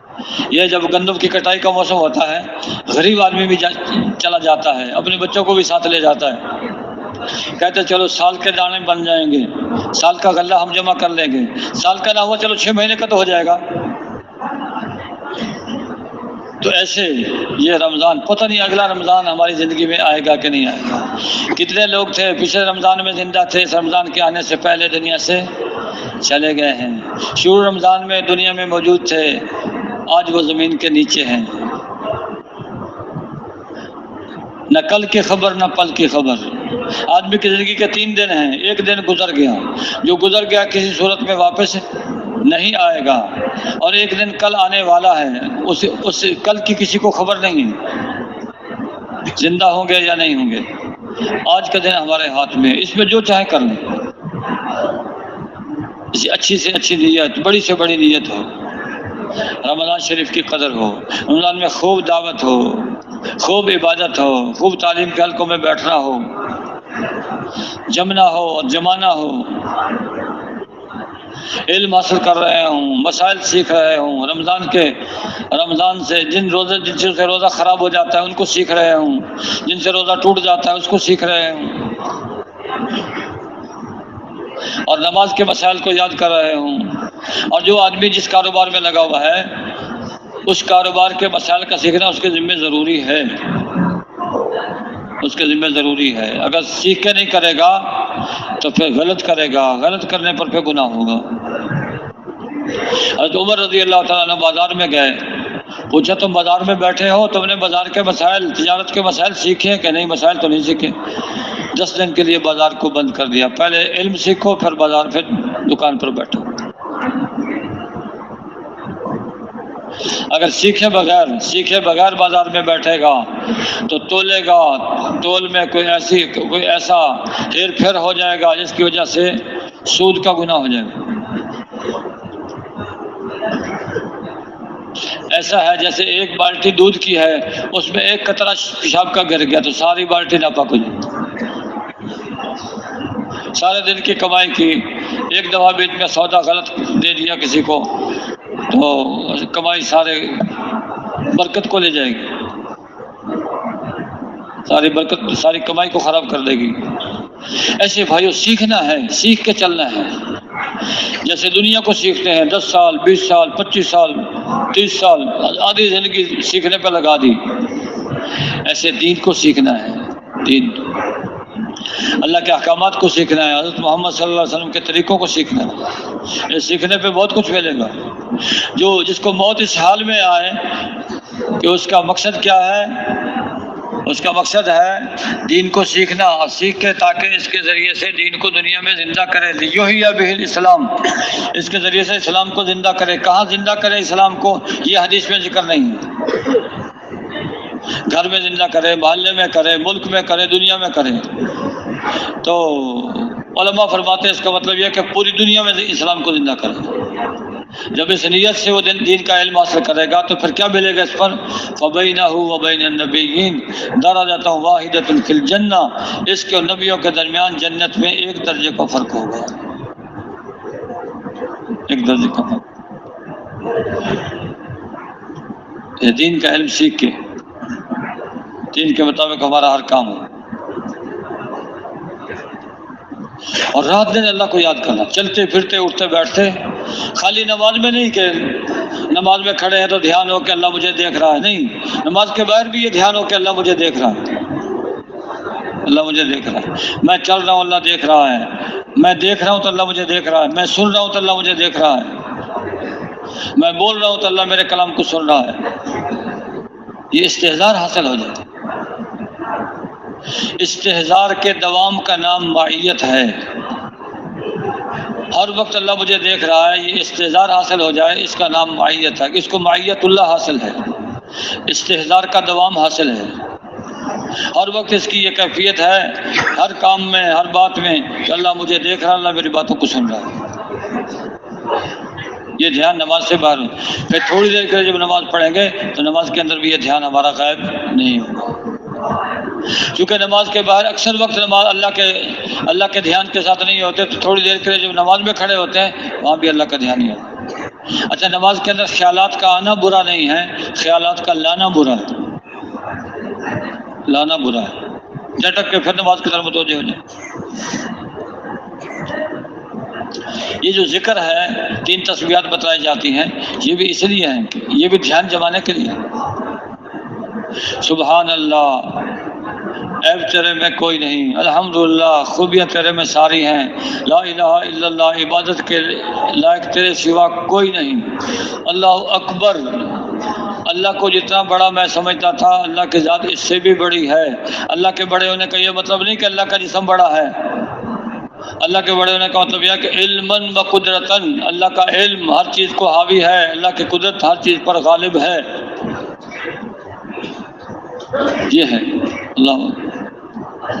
پھر استغفار استغفر اللہ ربی من کل ذنب و اتوب الیہ، اے اللہ ہر گناہ سے میں تیری طرف رجوع کرتا ہوں، اور ہر گناہ سے تیرے سے معافی مانگتا ہوں، تیری طرف رجوع کرتا ہوں۔ استغفار کے وقت یہ کیفیت، جی لگا کے دھیان جما کے اللہ کا ذکر کرو۔ اور درود پاک، جو آدمی اللہ کے نبی پر درود بھیجے گا، جب تک یہ درود بھیجتا رہے گا فرشتہ اس کے لیے رحمت کی دعا کرتا رہے گا۔ ایک ہے ہم اپنے لیے دعا کریں، ایک ہے فرشتہ ہمارے لیے دعا کریں۔ اسے دن رات چلتے پھرتے اٹھتے بیٹھتے یا درود پاک پڑھتا رہے آدمی یا استغفار کرتا رہے۔ بعض دفعہ آدمی اعمال تو بہت کر لیتا ہے لیکن دوسرے کا حق بھی مار لیتا ہے۔ جو آدمی دوسرے کی ایک بالشت زمین دبا لے گا، قیامت کے دن 7 زمینوں کا توق بنا کے اس کے گلے میں ڈالا جائے گا۔ اچھا، دنیا میں اگر وزن زیادہ ڈال دیا جائے، اس کے اوپر زیادہ اس سر پہ وزن رکھ دیا جائے تو کیا ہوتا ہے کہ آدمی گر جاتا ہے، وہاں گرے گا بھی نہیں۔ 7 زمینوں کا توق بنا کے اس کے گلے میں ڈالے گا۔ جسم کو اللہ پھیلا کے لمبا کر دے گا، چوڑا کر دے گا، اونچا کر دے گا، اور وہاں موت بھی نہیں آئے گی۔ دنیا میں تو زیادہ تکلیف آئے تو مر جاتا ہے آدمی، وہاں موت بھی نہیں آئے گی۔ ان تکلیف ایسے ہی ہوگی کہ آدمی مر جائے لیکن موت آئے گی نہیں، اس لیے نہ مرے گا نہ جیے گا۔ اللہ سے ڈر کے زندگی گزارنی ہے۔ دنیا مزوں کی جگہ نہیں ہے، دنیا امتحان کی جگہ ہے۔ اللہ نے امتحان کے لیے بھیجا ہے۔ خلق الموت والحیات لیبلوکم ایکم احسن عملا۔ اللہ نے موت زندگی کو پیدا کیا ہے تاکہ جانچ لے، امتحان لے کون اچھے عمل والے۔ اچھے عمل، اچھا عمل کیا ہے؟ آدمی ایسے زندگی گزارے کہ میری جان سے میرے مال سے دوسروں کو نفع ہو۔ ہر وقت یہ سوچے میری جان سے دوسروں کو نفع کیسے ہو، میرے مال سے لوگوں کو نفع کیسے ہو۔ لوگوں کی خدمت کرے گا نفع ہوگا، مال لگائے گا لوگوں پر تو اس سے مالی نفع ان کو پہنچے گا، اس سے اللہ خوش ہوگا۔ ایک عابد بخیل ہے، دوسرا فاسق سخی ہے، کس کا درجہ اللہ کے ہاں بلند ہے؟ فاسق سخی کا درجہ اللہ کے ہاں عابد بخیل سے زیادہ ہے۔ اس کی عبادت کا فائدہ اس کی ذات کو ہے۔ اس نے 100 رکعت نماز پڑھی ہے تو کس کو فائدہ ملے گا؟ اس کی ذات کو۔ غریب کو تو کوئی فائدہ نہیں ہے، اس کی ذات کو فائدہ ہے۔ لیکن فاسق ہے، گناہ گار ہے لیکن سخی ہے، اس کے فسق اس کا نقصان اس کی ذات کو ہے، اور اس کی سخاوت سے فائدہ امت کو ہے، لوگوں کو ہے، غریبوں کو ہے۔ اس لیے عابد بخیل سے فاسق سخی کا درجہ زیادہ ہے۔ ایسے لوگ کم ہوتے ہیں جن کو اللہ نے مال بھی دیا ہوتا ہے اور خرچ کرنے والا دل بھی دیا ہوتا ہے۔ خرچ کرنے والا دل، جب آدمی صدقہ کرتا ہے یہ صدقہ اللہ کے غصے کو ٹھنڈا کر دیتا ہے۔ فرمایا اپنے بیماروں کا علاج صدقے سے کرو۔ دوائی تو کھائیں گے کبھی ریاکشن کر جائے گی، الٹا اثر ہو جائے گا۔ صدقے کا الٹا اثر نہیں ہے، سیدھا ہی اثر ہے، الٹا اثر نہیں۔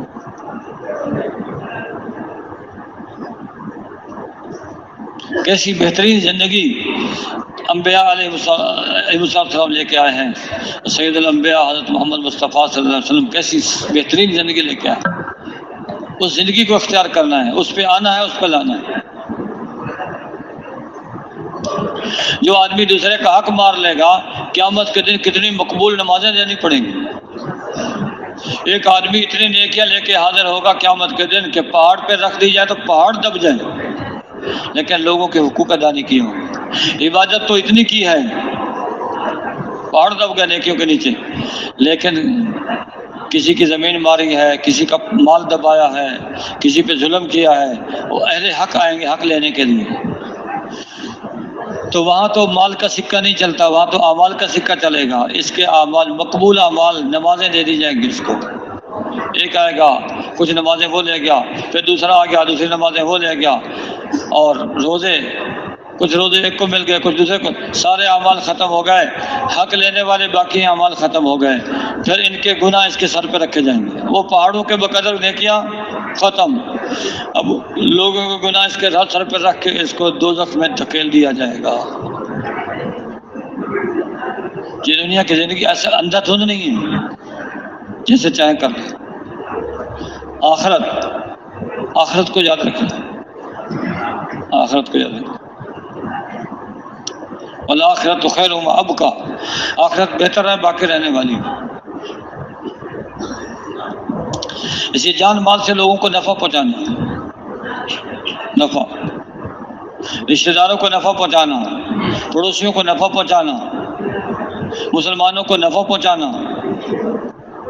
بد عہدی نہ تو مسلمان کے ساتھ کرنا جائز ہے، نہ غیر مسلم کے ساتھ بد عہدی ہے.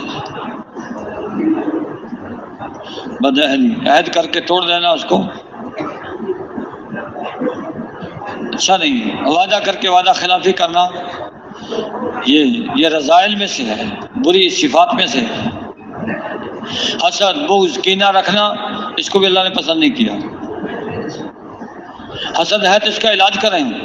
بغض ہے، کینہ ہے، مال کی محبت ہے، ایسی محبت ہے کہ زکوٰۃ بھی ادا نہیں کر سکتا، اس کا ہمیں علاج کریں.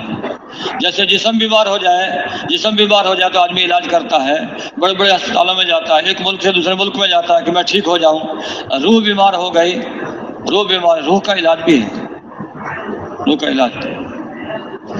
یہ چلوں میں اور اللہ کے راستے میں کہ روح کا علاج ہے، روح کا علاج.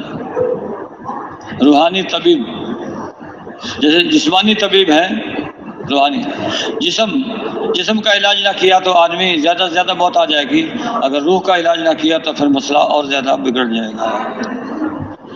جسم کا علاج نہ کیا تو دنیا کے نفع سے آدمی محروم ہو جائے گا، اور روح کا علاج نہ کیا تو آخرت کے، دنیا اور آخرت دونوں کے منافع سے آدمی محروم ہو جائے گا.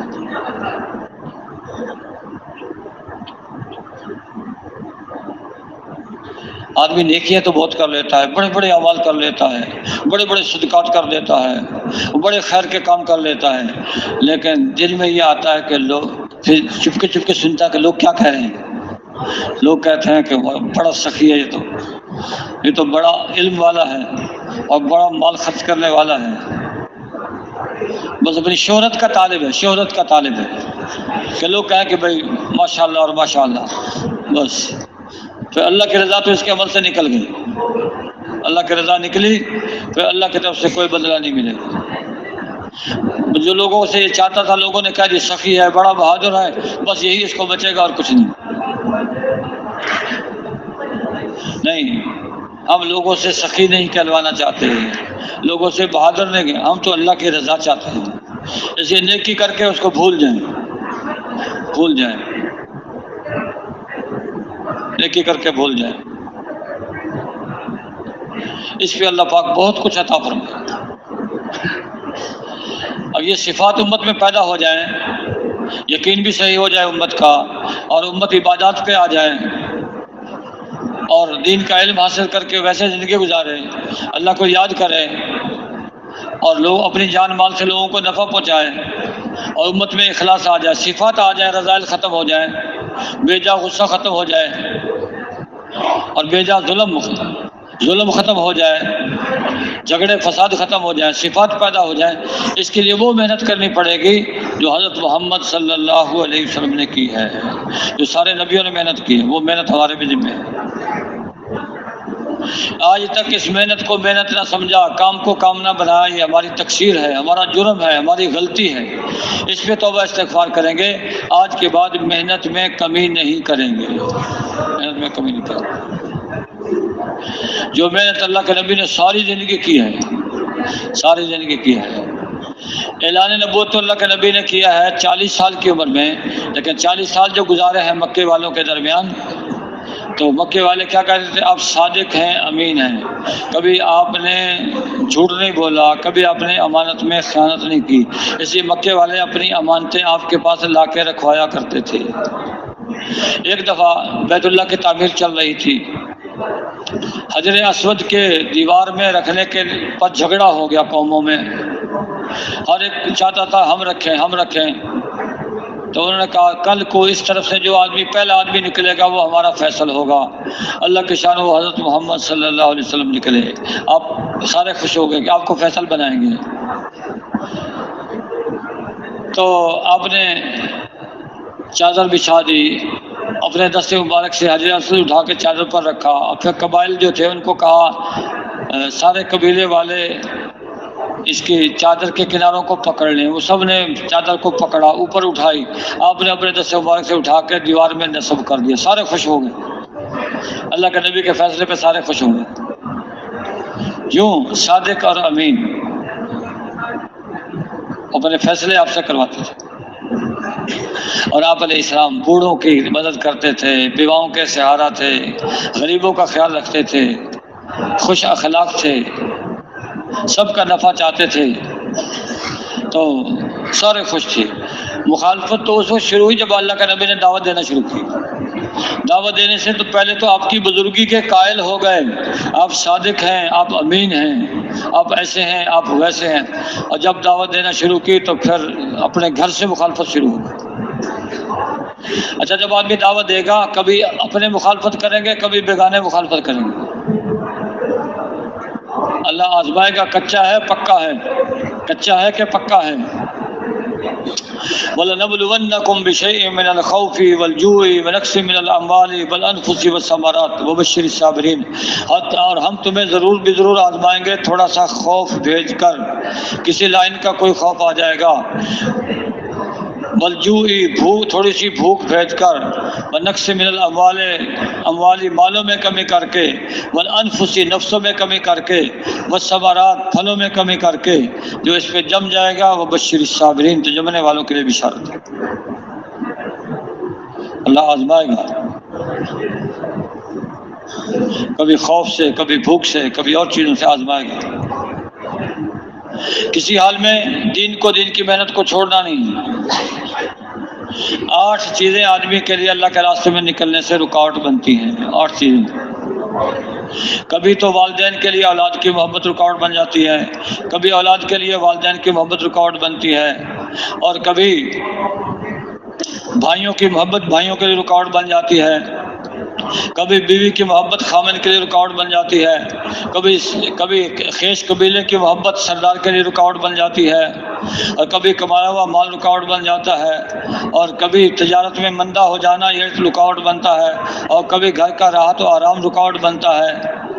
تو ان چیزوں کا اللہ نے قرآن میں ذکر کیا ہے۔ قل ان کان آباؤکم وابناؤکم واخوانکم وازواجکم وعشیرتکم واموال اقترفتموها وتجارۃ تخشون کسادها ومساکن ترضونها احب الیکم من اللہ ورسولہ وجہاد فی سبیلہ فتربصوا حتی یأتی اللہ بامرہ واللہ لا یہدی القوم الفاسقین۔ اے محمد صلی اللہ علیہ وسلم کہہ دیجئے امت کو، کیا کہہ دیجئے؟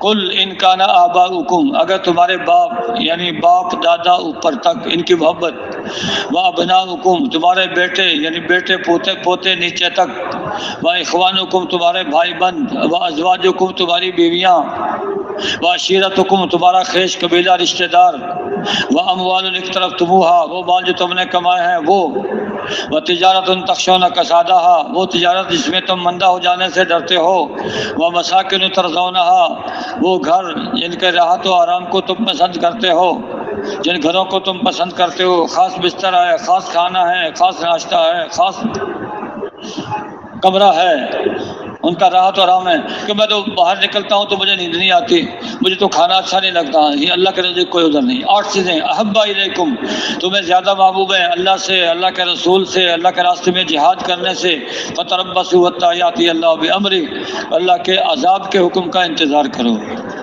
واللہ لا یہدی القوم الفاسقین بے حکمی کرنے والوں کو اللہ پاک منزل مقصود تک نہیں پہنچاتا۔ یہ 8 چیزیں ہیں۔ اچھا، یہ 8 چیزیں نبیوں کے لیے رکاوٹ نہیں بنی، صحابہ کے لیے رکاوٹ نہیں بنی۔ وہ 3 صحابہ تھے، 3 صحابہ جو غزوے میں جانے سے مؤخر ہو گئے، تو پھر کیا ہوا؟ کتنے دن تک ان کی توبہ نہیں، 50 دن تک توبہ قبول نہیں ہوئی۔ آج ہم جاتے ہیں جماعتوں لوگوں کو اللہ کے راستے میں نکالنے کے لیے، ان کی بڑی دکان دیکھ کے متاثر ہو جاتے ہیں، ان کا بڑا ذمہ دارہ دیکھ کے، بڑا کارخانہ دیکھ کے، کہتے یہ کیسے نکل سکتا ہے، اتنا بڑا کارخانہ، اتنا بڑا ذمہ دارہ، اتنی بڑی دکان چھوڑ کے کیسے جائے گا؟ فراوانی کے باوجود 3 آدمی نہیں نکلے تو وہ واقعہ ہمارے لیے اور قیامت تک آنے والی امت کے لیے سبق ہے، سبق کہ جب بھی اللہ کے راستے میں نکلنے کا تقاضا آئے تو دنیا کے تقاضے ہمارے لیے رکاوٹ نہ بنے.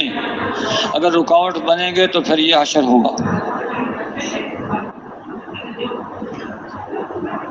یہ اس طرح کے واقعات اللہ نے صحابہ سے سرزد کرائے ہیں ہماری تربیت کے لیے. جیسے حضرت عبداللہ ابن رواحہ رضی اللہ عنہ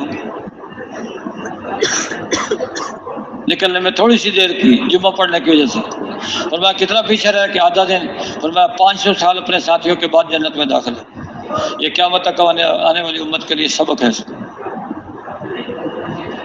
بعض چیزوں میں اللہ نے نبیوں کو استعمال کیا ہے اور بعض چیزوں میں اللہ نے صحابہ کو استعمال کیا. جو چیزیں نبی کی شان کے مطابق نہیں تھی اس میں صحابہ کو استعمال کیا.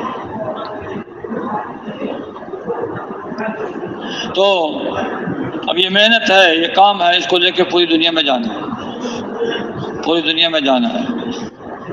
جیسے صحابہ لے کے پوری دنیا میں گئے ہیں، پوری دنیا میں اللہ کا نام، اللہ کا دین پہنچایا ہے. اس کی ذمہ داری ہم میں سے ہر ایک پر ہے، چھوٹوں پر، بڑوں پر، مردوں پر، عورتوں پر. حضرات صحابہ کرام رضی اللہ عنہ کو سب سے زیادہ محبت تھی حضرت محمد صلی اللہ علیہ وسلم سے، اپنے مال سے، اپنی اولاد سے، سب سے، حتیٰ کہ اپنی جان سے بھی زیادہ محبت تھی حضرت محمد صلی اللہ علیہ وسلم. لیکن اللہ کے راستے میں نکلنے کا جب بھی تقاضا آتا تو پھر صحابہ کے لیے یہ عذر نہ ہوتا تھا کہ اللہ کے رسول آپ کی محبت ہے، آپ کے بغیر کیسے ہم رہیں گے. اس کو بھی قربان کیا، اللہ کے نبی کی صحبت کو قربان کر کے اللہ کے راستے میں نکلے. یہ نکلنا اتنا ضروری ہے، نکلنا اتنا ضروری ہے. ہم نکلے ہیں تو اوروں کو نکالیں گے، اوروں کو نکالنے میں زور پورا لگا دیں گے. نکالنے والا اللہ ہے، ظاہری ذریعہ ہم ہیں. ترغیب اور فضائل سنا کے لوگوں کو اللہ کے راستے میں نکلنے کے لیے آمادہ اور تیار کرنا ہے. یہ محنت ہے، یہ کام ہے، اللہ نے ہمیں عطا فرمایا ہے. اور اس سے اونچا دنیا میں کوئی کام نہیں ہے. اگر اس سے اونچا کام ہوتا اللہ نبیوں کو وہ کام دے کر بھیجتے. دائی کی بات سے اونچی کسی کی بات ہوتی ہے، اللہ پھر نبیوں کو وہ بات دے کر بھیجتے. اللہ پاک ارشاد فرما رہا ہے وَمَنْ أَحْسَنُ قَوْلًا مِّمَّنْ دَعَا إِلَى اللَّهِ. جس نے اللہ کی طرف دعوت دی اس سے بڑی بات کس کی ہو سکتی؟ اللہ کی طرف بلانا یہ بہت اونچا کام ہے، بہت اونچا عمل ہے. اس سے زیادہ حسین بول کسی کا نہیں. اس کام کو ہم بھی بھائیو بڑا کام سمجھیں، بڑا کام سمجھ کے کریں. جب بڑا کام ہو تو چھوٹے کام کو پھر خیر بات کہہ دیا جاتا ہے، یا چھوٹے کام کو پیچھے کر دیا جاتا ہے، بڑے کام کو مقدم کیا جاتا ہے. تو آج تک جو ہم اس بڑے کام کو پیچھے کرتے رہے، چھوٹے کام کو، ذاتی تقاضوں کو آگے کرتے رہے، یہ ہماری تقصیر ہے، جرم ہے، غلطی ہے. اس پہ اللہ سے معافی مانگیں گے. آج کے بعد محنت میں کمی نہیں کریں گے. ہر حال میں کرنا ہے اور کرتے کرتے مرنا ہے اور مرتے مرتے کرنا ہے. یہ کام صرف مردوں کا ہے یا مستورات کا بھی ہے؟ مستورات کا بھی ہے. تو ہم نے یہ سمجھا ہے کہ مرد ہے کمانے کے لیے ہے، عورت ہے گھر چلانے کے لیے. نہیں، یہ نہیں ہے.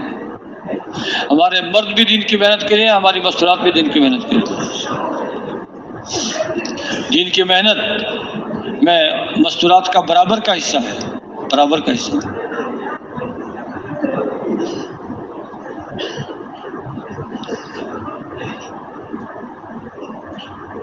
حضرت ام شریک رضی اللہ تعالی عنہ دعوت دیتی تھی، اس کو منع کیا گیا، تم رک جاؤ ورنہ تیرے قبیلے میں واپس کر دیں گے. وہ پھر بھی نہیں رکی، دعوت دیتی رہی. ہاتھ پر باندھ کے ان کو قافلے کے ساتھ روانہ کر دیا. قافلے والے دھوپ کے وقت گرم اور عرب کی گرمی مشہور ہے، تیز گرمی، تپتی ہوئی زمین کے اوپر ڈال دیتے اور ہاتھ پیر بندھے ہوئے ہیں، نہ کھانے کو دیتے نہ پانی کو پینے کو دیتے. خود کھانے بھی کھاتے، پانی بھی پیتے، سائے میں بھی رہتے. ایک دن گزرا تو مرنے کے قریب، دوسرا دن ہوا تو اور زیادہ مرنے کے قریب. کسی دن کو ان کو یقین آ گیا آج تو یہ مر جائے گی بس. لیکن جب سو کے اٹھے تو کیا دیکھتے ہیں؟ اشاش بشاش. ام شریک تم نے ہمارے مسکیزوں سے پانی پیا ہے؟ کہا تمہارے مسکیزوں کے منہ بندھے ہوئے، میرے ہاتھ پیر بندھے ہوئے دیکھ لو. دیکھا پھر کیسے؟ کہ اللہ نے آسمان سے پانی اتارا ہے، مجھے پلایا ہے. تو یہ کارگزاری جب قافلے کے سامنے آئی تو پورا قافلہ اسلام میں داخل ہو گیا. یہ ہے الصلاۃ کی قربانی، الصلاۃ کی قربانی۔ حضرت عمر رضی اللہ عنہ کی بہن نے کتنی بڑی قربانی دی ہے، کلمہ پڑھا ہے تو مار کھائی ہے، حضرت عمر رضی اللہ عنہ نے پٹائی کی تو خون نکلا ہے، اللہ کے راستے میں نکلا ہے، اللہ کے لیے نکلا ہے، لیکن پھر بھی دین کو چھوڑا نہیں ہے۔ پھر گھر کے تعلیم کے حلقے کو حضرت عمر رضی اللہ عنہ کی ہدایت کا ذریعہ اللہ نے بنا دیا، تو ذریعہ کون بن گئی؟ بہن، بہن ذریعہ بن گئی۔ حضرت عثمان رضی اللہ عنہ کو خالہ نے دعوت دی ہے، تو 4 خلفاء میں سے 2 خلیفے ہمیں مستورات کی سے ملے، 2 خلیفے مستورات کی سے ملے۔ حضرت ام حکیم رضی اللہ تعالیٰ نے دعوت دی، ان کے خامد اکرمہ رضی اللہ عنہ مسلمان ہوئے، اور عدی ابن حاتم تائی کے بیٹے عدی اپنی پھوپھی کی وجہ سے مسلمان ہوئے، پھوپھی کی وجہ سے۔ اور صلح حدیبیہ کے موقع پہ ایک بہت بڑا مسئلہ حضرت ام سلمہ رضی اللہ عنہ کی وجہ سے اللہ نے حل کرا دیا۔ تو جیسے مردوں نے کام کیا ہے دین کی محنت کا، ایسے مسئلات نے بھی کیا ہے۔ اور سب سے پہلے اسلام میں داخل ہونے والی عورت ہیں، سب سے پہلے اسلام میں شہید ہونے والی عورت ہیں سمیہ رضی اللہ عنہ۔ حضرت خدیجہ الکبریٰ رضی اللہ عنہ نے اللہ کے نبی کی نصرت کی ہے، مدد کی ہے۔ آپ غار میں تشریف لے جاتے اور تلاش کر کے جہاں آپ ہوتے بعض دفعہ کھانا پہنچا کے آپ کو آ جاتے۔ کیوں؟ ہم بھی اپنے گھر والوں کو کام میں لگائیں گے، گھر والوں کو کام میں لگائیں گے، جیسے اللہ کے نبی نے اپنے کہا۔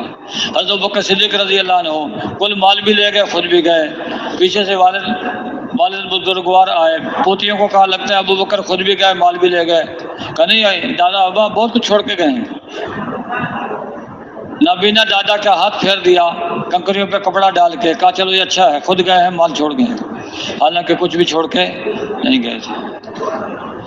تو یہ جواب کب ملے گا گھر سے؟ جب گھر کا ماحول بنا ہوا ہوگا۔ گھر کا ماحول کیسے بنے گا؟ جب ان کو گھر کام میں شریک کریں گے۔ اس لیے واپس جانے والے اپنے گھر والوں کا وقت بھی لگوائیں، اللہ کے راستے میں لے کے نکلیں گے بھائی انشاءاللہ۔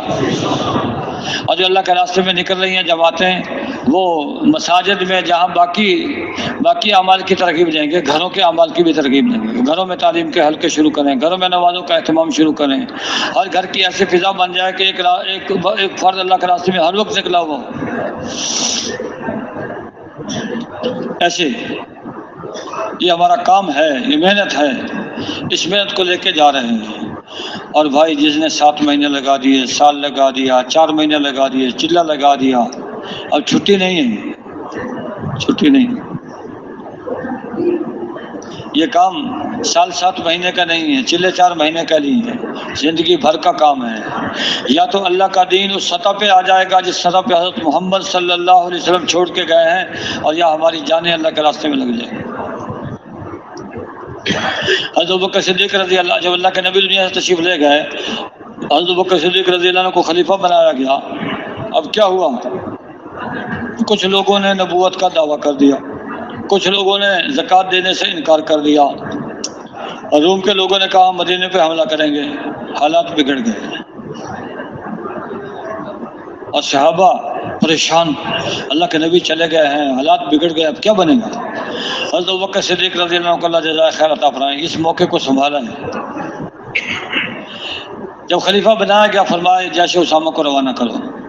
سارے صحابہ حیران، ابو بکر حالات آپ کے سامنے ہیں، ان حالات میں جیسے اسامہ کو کیسے نکال دیں؟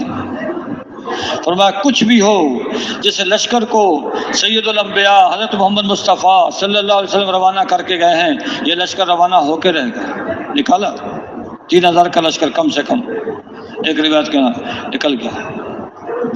پھر جن لوگوں نے زکوٰۃ سے انکار کیا تھا ان کے خلاف جمع کیا مدینے کے لوگوں کو، 300 کے قریب آدمی اور جمع ہو گئے، ان کو نکالا کہ جاؤ جنہوں نے زکوٰۃ کا انکار کیا ان کے خلاف جا کے جنگ کرو، خود بھی ساتھ تشریف لے گئے۔ پھر صحابہ نے کہا ابو بکر حالات آپ کے سامنے ہیں، آپ بھی جا رہے ہیں، مدینہ خالی ہے، رومیوں نے دھمکی دے رکھی ہے، آپ کیسے جا رہے ہیں؟ جب صحابہ کا اصرار ہوا تو خود واپس آ گیا، حضرت خالد بن ولید رضی اللہ عنہ کو اپنی جگہ امیر بنا دیا۔ یہ حالات امت پہ آئے ہیں، یہ حالات امت پہ۔ اب واپس آ گئے، لیکن اس واپس آنے میں 2-3 دن لگ گئے، 2-3 دن۔ یہ 3 دن مسجد نبوی پر مدینے میں ایسے گزرے ہیں کہ مسجد نبوی میں کوئی بالغ مرد اذان دینے والا موجود نہ تھا۔ 100% کو نکالا۔ کیوں نکالا؟ دین میں کمی آ گئی، اس وجہ سے نکالا۔ وہ آج دین پورا چمکا ہوا ہے یا کمی ہے؟ اس وقت 100% کو نکالا تھا، اب کتنوں کو نکالنا ہے؟ ہم تو جا کے متاثر ہو جاتے ہیں، اتنی بڑی دکان کو کیسے چھوڑے گا، اتنے بڑے کارخانے کو کیسے چھوڑے گا؟ حضرت ابوبکر صدیق رضی اللہ نے کل سے نہیں چھڑوایا۔ پھر ایک جملہ ارشاد فرمایا، اگر مجھے اس بات کا یقین آ جاتا جیسے اسامہ سارا کا سارا شہید کر دیا جائے گا، اور اس بات کا یقین بھی آ جاتا کہ رومی لوگ مدینے میں داخل ہوں گے اور ہماری عورتوں بچوں کو قتل کر دیں گے، آپ علیہ السلام کی ازواج مطہرات کو شہید کر دیں گے، ان کی لاشیں گلیوں بازاروں میں بکھری پڑی ہوں گی، کوئی دفن کرنے والا موجود نہ ہوگا، اگر اس بات کا بھی یقین آ جاتا، ابو بکر پھر بھی جیسے اسامہ کو روانہ کر کے رہتا۔ یونکس الدین و انا حی، دین میں کمی آ جائے، ابو بکر زندہ ہو، یہ نہیں ہو سکتا۔ یا دین دنیا میں پھیل جائے گا یا ابو بکر دنیا سے چلا جائے گا۔ حضرت ابو بکر صدیق رضی اللہ عنہ دین کی کمی کے ساتھ دنیا میں زندہ رہنے کے لیے تیار نہیں تھے۔ وہی آج بھی اسی بات کی ضرورت ہے، ہم اللہ کے راستے میں نکلے رہیں گے یا اللہ کا دین دنیا میں پھیل جائے گا یا ہماری قبریں اللہ کے راستے میں بن جائیں گی۔ جب تک دین دنیا میں پھیلے گا نہیں، ہم گھروں کی طرف لوٹیں گے نہیں۔ اس کے لیے کون کون تیار ہے جی؟ ضرورت تو اس بات کی ہے بھائی، ضرورت اس بات کی ہے، ضرورت اس کی ہے۔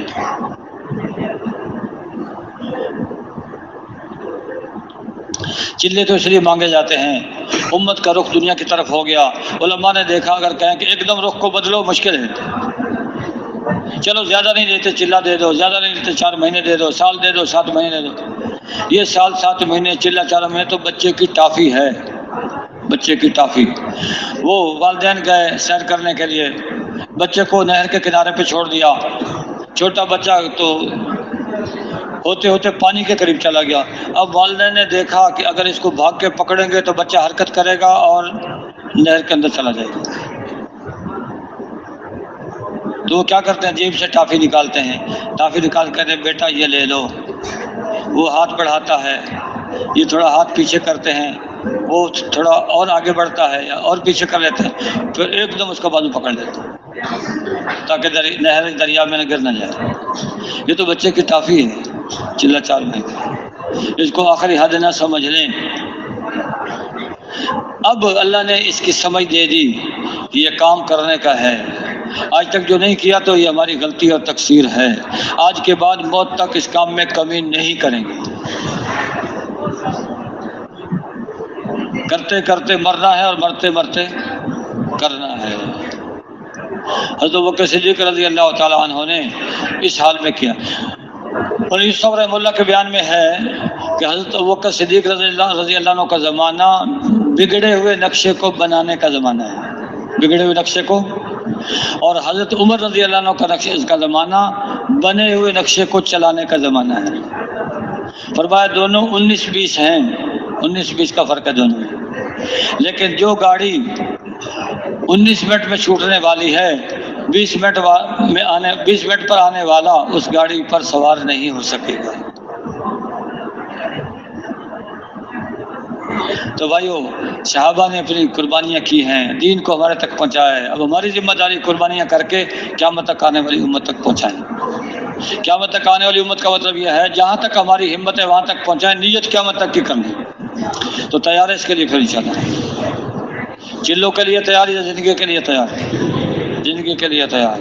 تو پھر جیسے عرض کیا چلے تو مانگے جاتے ہیں تاکہ زندگی پر آ جائیں، تو جو ساتھی چلے میں چل رہے ہیں اب 4 مہینے لگا کے جائیں گے، کھڑے ہو کے اپنے ارادے کا اظہار فرما دیں کہ انشاءاللہ 4 مہینے پورے کر کے جائیں گے، چلے سے 4 مہینے، چلے سے 4 مہینے، آئے تھے تھوڑے وقت کے لیے، لگا کے جائیں گے 4 مہینے، ماشاءاللہ ماشاءاللہ ماشاءاللہ، اللہ برکت عطا فرمائے، قبول فرمائے۔ تشریف رکھیں، تشریف رکھیں۔ اگلا تقاضا 4 مہینے میں چل رہے ہیں، ہر سال 4 مہینے لگائیں گے، بیٹھے بیٹھے ہاتھ سے اشارہ کر دیں، ہر سال 4 مہینے، ہر سال 4 مہینے، ماشاءاللہ۔ لو جی، عرب بھی تیار ہو گئے، سارے بیرون والے بھی تیار ہو گئے۔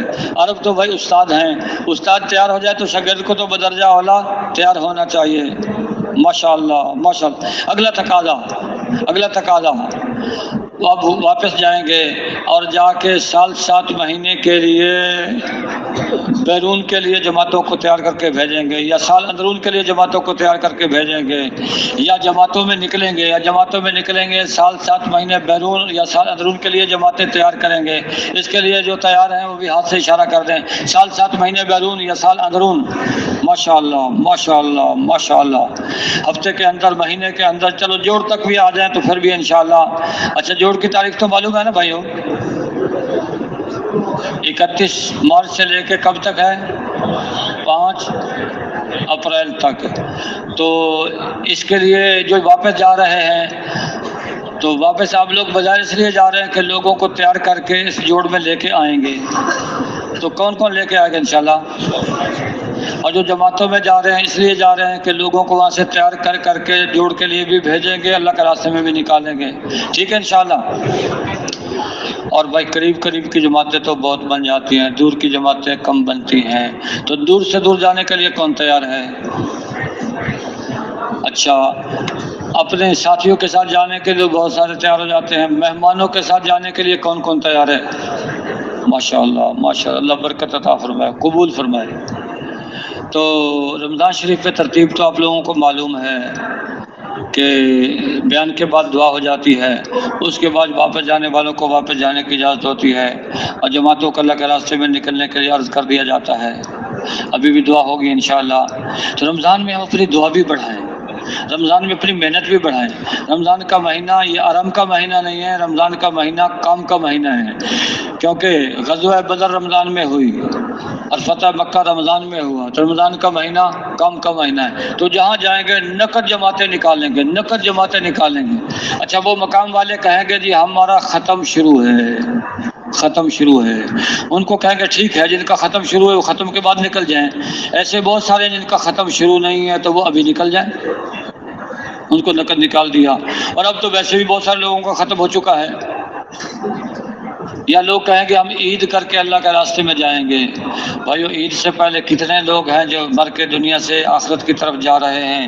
اگر ہماری وجہ سے ایک آدمی دوزخ سے بچ کے جنت میں جانے والا بن گیا تو یہ سودا نفع کا ہے، نقصان کا ہے؟ نفع کا ہے۔ نقد نکالنے کی کوشش کریں، نقد۔ کس کا ارادہ ہے انشاءاللہ جہاں جائیں گے نقد نکالیں گے انشاءاللہ؟ ماشاءاللہ ماشاءاللہ۔ اس کے لیے بھائی کوشش بھی ہو تھکا دینے والی، اور دعا ہو رلا دینے والی، اللہ بند راستے کھول دے گا۔ باقی دین پھیلانے کے لیے اللہ ہماری محنت کا محتاج نہیں ہے۔ اللہ پاک تو دین پھیلا سکتا ہے ہدہد کے ذریعے سے، اور دین پھیلا سکتا ہے بھیڑیے کے ذریعے سے، اور دین پھیلا سکتا ہے ہوا کے ذریعے سے، اور دین پھیلا سکتا ہے پانی کے ذریعے سے، اور دین پھیلا سکتا ہے فرشتوں کے ذریعے سے، اور دین پھیلا سکتا ہے کن فیکون کے ذریعے سے۔ یہ تو ہماری سعادت ہے، اللہ نے ہمیں توفیق عطا فرمائی اور اس کام میں نکلنے والا بنایا۔ اس پہ اللہ کا شکر ادا کرنا ہے اور بھرپور محنت کر کے لوگوں کو اللہ کے راستے میں نکالنا ہے۔ اللہ پاک اس پہ آنے لانے کی توفیق عطا فرمائے۔ دعا کرو۔ یا اول الاولین ویا آخر الاخرین ویا ذا القوة المتین ویا راحم المساکین ویا ارحم الراحمین، اللهم صل على محمد وعلى آل محمد كما صليت على إبراهيم وعلى آل إبراهيم إنك حميد مجيد، اللهم بارك على محمد وعلى آل محمد كما باركت على إبراهيم وعلى آل إبراهيم إنك حميد مجيد، ربنا ظلمنا أنفسنا وإن لم تغفر لنا وترحمنا لنكونن من الخاسرين، ربنا لا تزغ قلوبنا بعد إذ هديتنا وهب لنا من لدنك رحمة إنك أنت الوهاب، ربنا لا تؤاخذنا إن نسينا أو أخطأنا، ربنا ولا تحمل علينا إصرا كما حملته على الذين من قبلنا، ربنا ولا تحملنا ما لا طاقة لنا به واعف عنا واغفر لنا وارحمنا أنت مولانا فانصرنا على القوم الكافرين، لا إله إلا الله الحليم الكريم، سبحان الله رب العرش العظيم، الحمد لله رب العالمين. نسألك موجبات رحمتك وعزائم مغفرتك والعصمة من كل ذنب والغنيمة من كل بر والسلامة من كل إثم. لا تدع لنا ذنبا إلا غفرته ولا هما إلا فرجته ولا كربا إلا نفسته ولا حاجة هي لك رضا إلا قضيتها يا أرحم الراحمين يا أرحم الراحمين يا أرحم الراحمين. اللهم حبب إلينا الإيمان وزينه في قلوبنا وكره إلينا الكفر والفسوق والعصيان. اللهم اجعلنا من الراشدين. اللهم اجعلنا من المهديين. اللهم اجعلنا من الذين يجاهدون في سبيلك حقا ويأمرون بالمعروف وينهون عن المنكر ولا يخافون لومة لائم. اللهم اغفر لي وللمؤمنين والمؤمنات والمسلمين والمسلمات وألف بين قلوبهم وأصلح ذات بينهم وانصرهم على عدوك وعدوهم. اللهم لعن الكفرة الذين يصدون عن سبيلك ويكذبون رسلك ويقاتلون أولياءك. اللهم خالف بين كلمتهم وزلزل أقدامهم وأنزل بهم باسك الذي لا ترده عن القوم المجرمين. اللهم الطف بنا في تيسير كل عسير فإن تيسير كل عسير عليك يسير. ربنا آتنا فی الدنیا حسنہ وفی الآخرۃ حسنۃ وقنا عذاب النار. اے اللہ ہمارے صغیرہ کبیرہ گناہوں کو معاف فرما، پوشیدہ اعلانیہ گناہوں کو معاف فرما، عفو اور درگزر کا معاملہ فرما، یسر و سہولت کا معاملہ فرما، ہماری سیئات کو حسنات سے مبدل فرما، دارین کی عافیت ہمیں نصیب فرما، حسن خاتمہ کی دولت سے مالا مال فرما، ساری دنیا کے مسلمانوں کو کامل ہدایت نصیب فرما، ساری دنیا کے کافروں کو ہدایت نصیب فرما، جن کے مقدر میں ہدایت نہیں ہے، جن کے پھیلانے میں روڑے بنے ہوئے ہیں، جن کے پھیلانے میں رکاوٹیں بنے ہوئے ہیں، ایسوں کو تو ہی کافی ہو جا. اے اللہ کلمے والا یقین ہمارے دلوں میں پیوست فرما، حضرت محمد صلی اللہ علیہ وسلم کا کامل اتباع ہمیں نصیب فرما، خشوع خضوع کے ساتھ نمازیں پڑھنے والا بنا، نماز میں سے شیطان کے اچک لینے سے ہماری حفاظت فرما، علم نافع ہمیں عطا فرما، رات دن قرآن پاک کی تلاوت کرنے والا بنا، جو اس میں سے بھول گئے ہیں یاد کرنے کی توفیق مرحمت فرما، جو جانتے نہیں ہیں جاننے کی توفیق عطا فرما، اہل حقوق کے حقوق کو ادا کرنے کی توفیق نصیب فرما. اے اللہ ہر عمل میں اخلاص للہیت اپنی رضا نصیب فرما. اے اللہ ہم تو کام کو بگاڑنے والے ہیں، تو کام کو بنانے والا ہے. اے اللہ ہماری نیتوں کو درست فرما. اے اللہ ہماری جان کو، ہمارے مال کو، ہمارے وقت کو اپنے راستے میں انتہائی درجہ قبول فرما. اے اللہ جتنے تبلیغی مراکز ہیں، جتنے دینی مدارس ہیں، جتنے قرآنی مکاتب ہیں، دینی کام کرنے والی جماعتیں اور افراد ہیں، سب کا غیب سے تکفل فرما، ہر طرح کے شر و فتن سے محفوظ فرما. جتنے جماعتیں تیرے راستے میں نکل چکی ہیں ہر طرف سے ان کی پوری حفاظت فرما. جتنے اجتماعات ہو چکے ہیں ان کو انتہائی درجہ قبول فرما، اور جو ہونے والے اجتماعات ہیں ان کو اے اللہ ان کے سارے انتظامات کو غیب سے مکمل فرما. اے اللہ جو بیمار ہیں ان کو شفا نصیب فرما، روحانی جسمانی گھروں میں ہسپتالوں میں بیمار ہیں سب کو شفا کلی نصیب فرما. حاضرین مجلس کے جتنے اعزاء اقرباء بیمار ہیں سب کو شفا کاملہ عاجلہ مستمرہ نصیب فرما. خصوصاً جو ہمارے بزرگ بیمار ہیں اے اللہ شفا کلی نصیب فرما. جو لوگ ایمان کی حالت میں دنیا سے چلے گئے ہیں اللہ ان کی بخشش فرما، ان کے قبروں کو تعدد نظر وسیع فرما اور جنت الفردوس کا داخلہ نصیب فرما. جو ہمارے بزرگ دنیا سے چلے گئے ہیں اے اللہ ان کے ساتھ بے رحم و کرم کا معاملہ فرما، ان کو بہترین بدلہ عطا فرما. اے اللہ ہم تو راستے میں نکل رہے ہیں، اے اللہ ہم تو کام کو بگاڑنے والے ہیں، تو کام کو بنانے والا ہے. ہم بھی مخلوق، ہماری محنت بھی مخلوق سے کچھ نہیں ہوتا. اے اللہ ہماری اس محنت کو قبول فرما کہ امت کو ہدایت نصیب فرما. اے اللہ ہمارے گناہوں کو معاف فرما. اے اللہ صحیح طرح سے محنت کرنے کی توفیق نصیب فرما. اے اللہ آج تک دین مٹتا رہا اور ہم اپنے کاموں میں لگے رہے، اپنی کمائیوں کے نقشوں کو نہ چھوڑا، یہ ہمارا جرم عظیم ہے. اے اللہ ہم اقراری مجرم ہیں، اے اللہ ہمیں معاف فرما. اے اللہ تیرے راستے میں تو نکلے ہیں، ایک دن بھی تیرے دربار میں پیش کرنے کے قابل نہیں ہے، ایک تعلیم بھی تیرے دربار میں پیش کرنے کے قابل نہیں ہے. ہمارا تو ایک گشت بھی ایسا نہیں ہے جو آداب کے ساتھ ہو. اے اللہ ہماری کمیوں کو اس سے درگزر فرما. اے اللہ ہمارے نکلنے کو قبول فرما. اے اللہ ہمارا نکلنا اے اللہ امت کی ہدایت کا ذریعہ فرما، ہماری اپنی ہدایت کا ذریعہ فرما. اے اللہ امت کے احوال کے درست ہونے کا ذریعہ فرما۔ امت کے اوپر احوال ان کے گناہوں کی وجہ سے ہیں، ہمارے گناہوں کی وجہ سے ہیں۔ اے اللہ ہم تیرے سامنے اپنے گناہوں سے توبہ استغفار کرتے ہیں، ہماری توبہ کو قبول فرما۔ اے اللہ عوام مسلمان عوام کی طرف سے، مسلمان حکام کی طرف سے توبہ استغفار کرتے ہیں، اللہ ہماری توبہ کو قبول فرما۔ جو مانگا ہے عطا فرما، جو نہیں مانگا بن مانگے عطا فرما۔ ہم نے اپنی حیثیت سے مانگا ہے تو اپنی شان سے عطا فرما۔ سبحان ربک رب العزت عما یصفون وسلام علی المرسلین والحمد للہ رب العالمین برحمتک یا ارحم الراحمین آمین اجمعین۔ تشریف رکھیں بھائی، بٹھا دے بھائی، ابھی اعلانات ہوں گے، بھائی تشریف رکھیں، اعلانات سن کے پھر انشاءاللہ جائیں گے۔ اللہ خوش رکھے آپ کو۔ جو بھائی کھڑے ہیں قریب والے بھائی ان کو بٹھا دیں۔